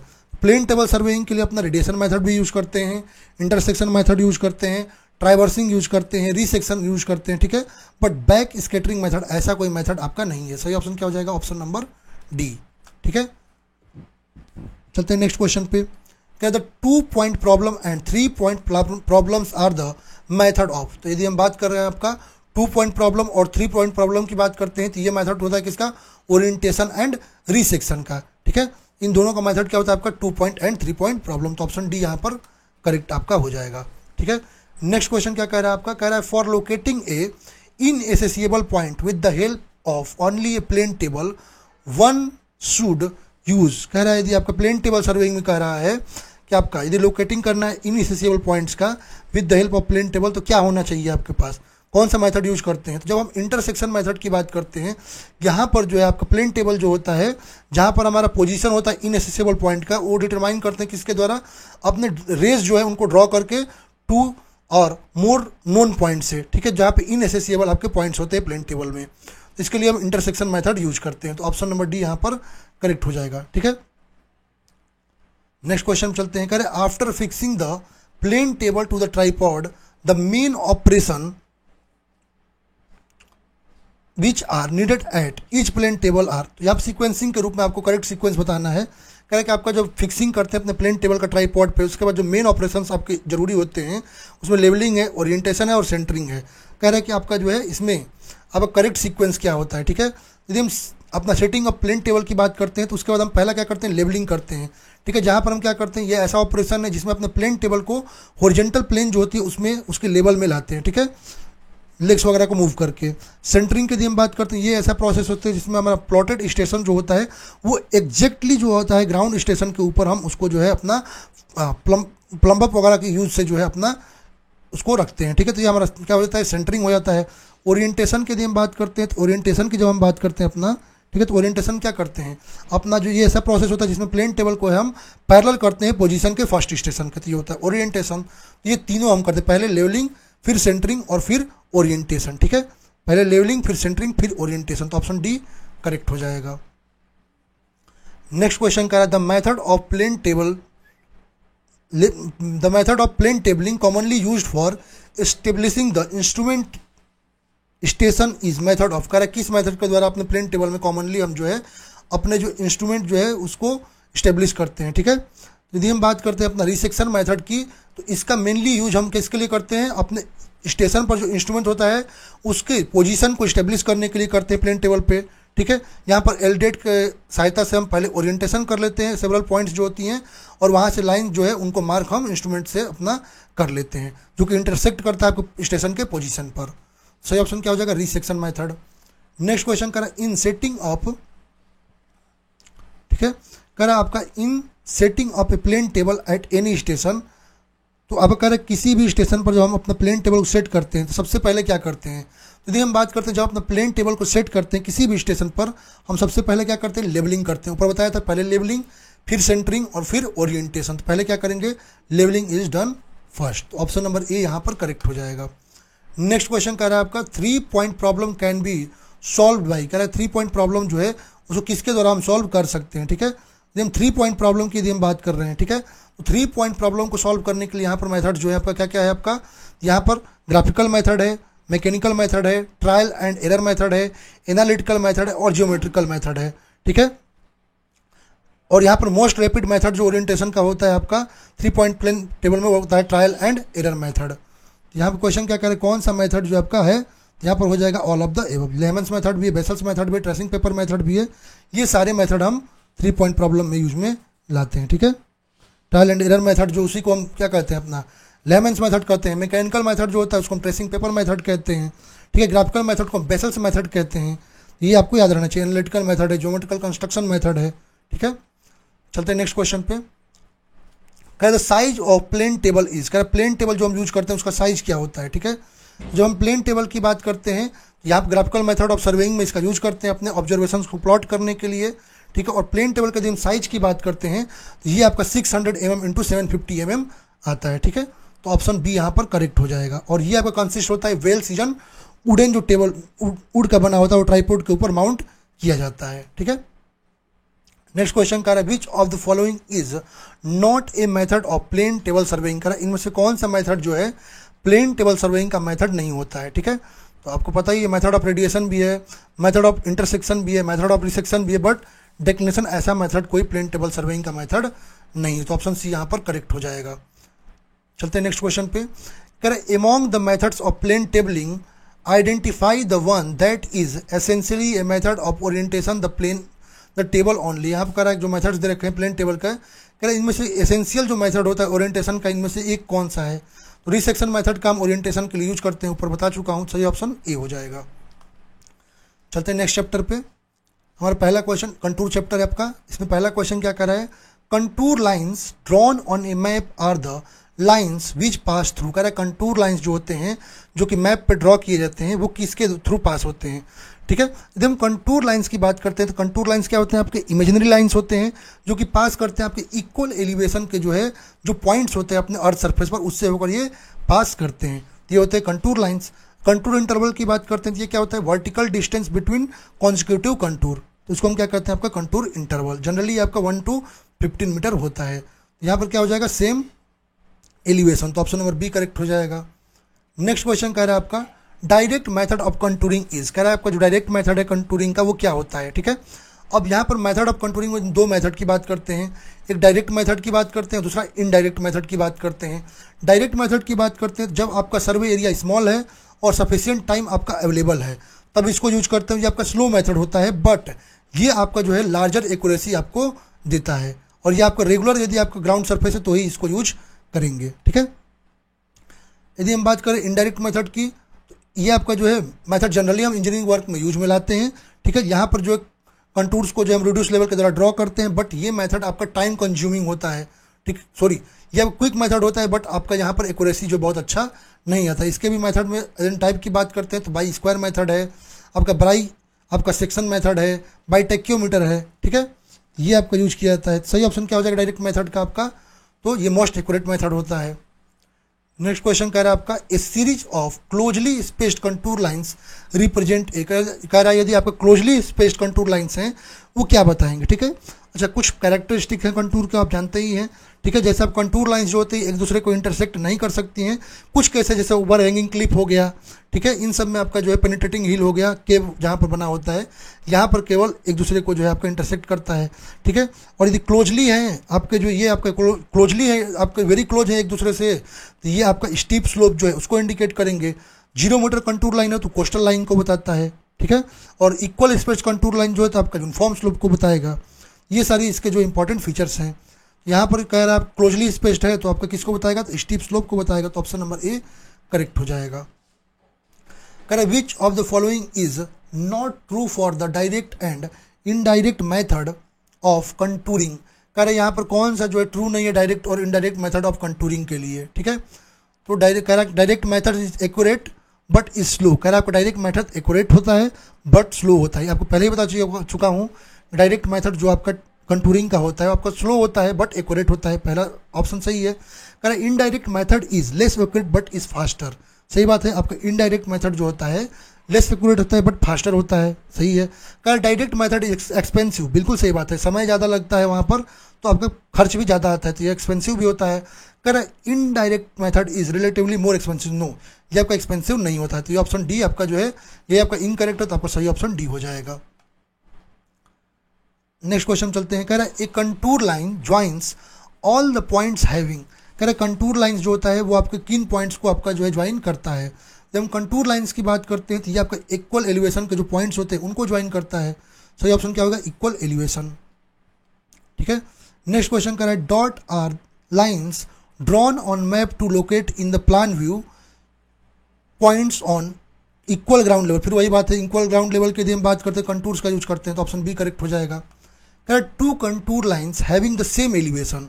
कह रहा है कि दो कंटूर लाइंस के बाद सेम एलिवेशन है, इसका मतलब क्या हो सकता है, यदि दो कंटूर लाइंस है और यहाँ पर यदि सेम एलिवेशन आपको देखने को मिल रहा है, इसका मतलब ये क्या कर सकते हैं, ये कभी भी एक दूसरे के साथ जुड़ नहीं सकते हैं, ठीक है। क्रॉस कर सकते हैं, वो कुछ ऐसे सिचुएशन आपको बताया हूँ, ओवर हैंगिंग क्लिफ वगैरह क्रॉस कर सकते हैं, बट ये कभी भी एक साथ यूनाइट नहीं हो सकते हैं, ठीक है। तो ऑप्शन नंबर सी करेक्ट हो जाएगा। नेक्स्ट क्वेश्चन करें कंटूर इंटरवल ऑन ये मैप सीट डिनोट्स। कह रहा है मैप सीट पर जो कंटूर इंटरवल है वो किसको डिनोट करता है। आपको बता चुका हूं कि जो कंटूर इंटरवल होता है ये वर्टिकल डिस्टेंस बताता है आपको टू कॉन्जिक्यूटिव कंटूर के बीच। तो क्या होगा, vertical distance between two successive contour lines. Next कह रहा है a series of closely spaced contour lines represent. कह रहा है आपका जो सीरीज होता है क्लोजली स्पेस्ड कंटूर लाइंस का वो किसको रिप्रेजेंट करता है, ठीक है। तो जब आप कंटूर लाइंस आपका इक्वल आपका बहुत ही क्लोजली स्पेस्ड होते हैं तो आपका स्टीप स्लोप को बताता है, और वाइडली स्पेस्ड होते हैं तो वहाँ पे क्या बताएगा आपका, वहाँ पर ग्रेजुअल एलिवेशन चेंजेस को बताएगा और जेंटल स्लोप को बताएगा। तो सही ऑप्शन ए हो जाएगा। कह रहा है in contour map closeness of contour lines. Contour map में यदि क्लोज लाइंस हैं तो किसको बताएंगे, तो आपका स्टीप स्लोप को पहले बता चुका हूँ। कह रहे a series of closely spaced contour line से प्रेजेंट, फिर वही क्वेश्चन है आपका स्टीप स्लोप, ठीक है। कह रहा है contour interval on a map sheet denotes, कह रहा है जो कंटूर इंटरवल है आपके मैप शीट पे वो किसको डिनोट करता है, तो कंटूर इंटरवल की यदि हम बात करते हैं ये आपका टू कंसेक्यूटिव या सक्सेसिव कंटूर लाइंस के बीच के डिस्टेंस को बताता है, vertical distance between two successive contour lines. चलते नेक्स्ट चैप्टर पे, तो हमारा नेक्स्ट चैप्टर कर्व का एक ही क्वेश्चन है इसमें। कह रहा है एंगल इज मेजर्ड बाय, तो एंगल जो होता है इसको किसके द्वारा मेजर करते हैं, स्केल ऑफ कॉर्ड जो होता है इसके द्वारा हम एंगल को मेजर कर सकते हैं, ठीक है। तो सही ऑप्शन क्या हो जाएगा, option number A. Next chapter पर चलते हैं, ये हमारे मिसलेनियस टॉपिक्स जो हैं उनके क्वेश्चंस हैं। पहला क्वेश्चन कह रहा है आपका which of the following is not used in calculating the area between the base line and boundary line. कह रहे बेस लाइन और बाउंड्री लाइन के बीच के जो एरिया है उसको कैलकुलेट करने के लिए इनमें से कौन सा मेथड जो यूज नहीं करते हैं, ठीक है। अब एक चीज समझिएगा, जब हम एरिया के मेजरमेंट की बात करते हैं, ठीक है, तो एरिया मेजरमेंट के लिए हम मिड ऑर्डिनेट मेथड का यूज करते हैं, हम ट्रेपेजॉइडल मेथड का यूज करते हैं, हम सिम्पसन मेथड का यूज करते हैं। बट यदि हम बात करते हैं प्रिज्मोइडल फार्मूला, ठीक है, प्रिज्मोइडल फार्मूला की यदि हम बात करते हैं तो प्रिज्मोइडल फार्मूला का यूज हम किसके लिए करते हैं, तो हम वॉल्यूम को कैलकुलेट करने के लिए करते हैं, ठीक है। इसके द्वारा हम जो एरिया कैलकुलेट नहीं करते हैं। सही ऑप्शन क्या हो जाएगा, प्रिज्मोइडल फार्मूला। नेक्स्ट क्वेश्चन का substance bar is an instrument use for, करें सब्सटेंस बार जो होता है किसके लिए यूज करते हैं, ठीक है। तो सब्सटेंस बार की यदि हम बात करते हैं इसका यूज हम हॉरिजॉन्टल और वर्टिकल डिस्टेंस, जहां पर आपका जो चेनिंग इम्पॉसिबल है, जहां पर हम चेनिंग नहीं कर सकते हैं वहां पर इसको हम यूज करते हैं, ठीक है। जहां पर ऑन्डुलेशन आपको टोपोग्राफी में ज़्यादा देखने को मिल रहा है, रफ टोपोग्राफी की मिल रहा है, वहां पर हम सब्सटेंस बार का यूज करते हैं। बट ये शॉर्ट डिस्टेंस लगभग 200 मीटर तक के डिस्टेंस को ही मेजर कर सकता है। तो आपका measurement of horizontal distance in undulated areas. Next question का the apply Simpson's rule for computation of irregular area number of segment should be. कर जब सिम्पसन रूल का यूज करते हैं तो अपना नंबर ऑफ सेगमेंट जो आते हैं वो कैसे होते हैं, ठीक है। अच्छा, सिम्पसन रूल की बात करते हैं तो ये आपका पैराबोलिक रूल के नाम से भी जाना जाता है। यहाँ पर वॉल्यूम का कैलकुलेशन हम अपना जो है प्रिमोइडल रूल का यूज करके कर लेते हैं, ठीक है। ये रूल आपका एप्लीकेबल है जहाँ पर आपका डिविजन्स की यदि हम बात करते हैं, डिविजन्स आपके क्या होते हैं, इवन होते हैं, और आपके ऑर्डिनेट्स जो होते हैं वो ऑड होते हैं। डिवीजन इवन होंगे, ऑर्डिनेट्स क्या होंगे, ऑड होंगे, ठीक है। तो of equal width and even number of division, ठीक है। तो ऑप्शन नंबर ए यहाँ पर करेक्ट हो जाएगा, ठीक है। चलते नेक्स्ट क्वेश्चन पे, कह रहा है आपका if the intercept of a vertical staff if is observed 0.75 metre from a tacheometer, the horizontal distance between tacheometer and staff station is. कह रहे यदि आपका इंटरसेप्ट आपका जो वर्टिकल स्टाफ का जो है 0.75 मीटर जो टैक्योमीटर पर ऑब्जर्व किया जा रहा है, कह रहा horizontal distance between tacheometer and staff reading जो होगा वो क्या आएगा, ठीक है। अब हॉरिजॉन्टल डिस्टेंस की यदि हम बात करें अपना टोक्योमेट्रिक सर्वेइंग में, d इक्वल टू क्या होता है, k इंटू एस प्लस सी। डी क्या है, horizontal distance between staff and vertical axis of tacheometer, ठीक है। आपका s क्या है, आपका स्टाफ इंटरसेप्ट है, और c क्या है आपका, c आपका एडिटिव कांस्टेंट होता है, ठीक है। अब यहाँ पर क्वेश्चन क्या दे रखा है आपका, एनालिटिक, अच्छा कुछ नहीं दे रखा है, तो एनालिटिक लेंस के लिए यदि हम बात करते हैं तो हम k की वैल्यू 100 ले लेते हैं और c की वैल्यू 0 ले लेते हैं। क्या हो जाएगा, d equal to 100 into 0.75 plus 0 करेंगे, ये आएगा 75 मीटर। तो ऑप्शन ए करेक्ट हो जाएगा। नेक्स्ट क्वेश्चन करें विच of the following statement is correct about remote sensing. करें इनमें से कौन सा आपका जो स्टेटमेंट है जो कि रिमोट सेंसिंग के लिए आपका करेक्ट है, ठीक है। यदि हम बात कर रहे हैं अपना, तो रिमोट सेंसिंग के यदि हम बात कर रहे हैं तो पहला क्वेश्चन क्या कह रहा है आपका, द रेशियो ऑफ, कह रहा है the ratio of reflected flux to incident flux is called reflectance which varies from 0 to 1। सही बात है, आपका जो रेशियो आपका reflected flux to incident flux होता है जिसको हम रिफ्लेक्टेंस कहते हैं, वो 0 से 1 के बीच में वेरी करता है। ये आपका स्टेटमेंट सही है। The basic property use to identify object is called signature. तो सिग्नेचर का यूज करके हम क्या करते हैं, इसमें अपने ऑब्जेक्ट को आइडेंटिफाई करते हैं, तो ये भी सही है। The surface from which emergent radiance is constant in all direction is called Lambertian surface. सही बात है, लैम्बर्टियन सरफेस की बात करते हैं, वहां पर जो है आपका जो इमर्जेंट रेडियंस होता है वो क्या होता है, कांस्टेंट होता है सभी डायरेक्शन में, तो ये भी सही है। इसका मतलब all of the above. Next question कह रहा है आपका which of the following represents a circumpolar star. कह रहा है इनमें से कौन सा सरकम पोलर स्टार को जो है आपका रिप्रेजेंट कर रहा है। अब सरकम पोलर स्टार की बात कर रहे हैं तो ये स्टार जो है जहाँ पर पोलर डिस्टेंस लेस होगा और latitude of the place of observation जो होती है उसको हम क्या कहते हैं, आपका आप उसका कहते हैं आपका कम पोलर स्टार, ठीक है, जहाँ पर आपका पोलर डिस्टेंस लेस होता है स्टार्स का, ठीक है।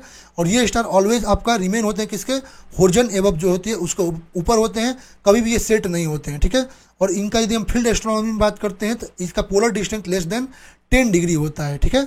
ये आपको ध्यान में रखना है। सही ऑप्शन क्या हो जाएगा यहाँ पर, both upper and lower Q culmination एवब horizon, दोनों होरिजन के एवब होते हैं।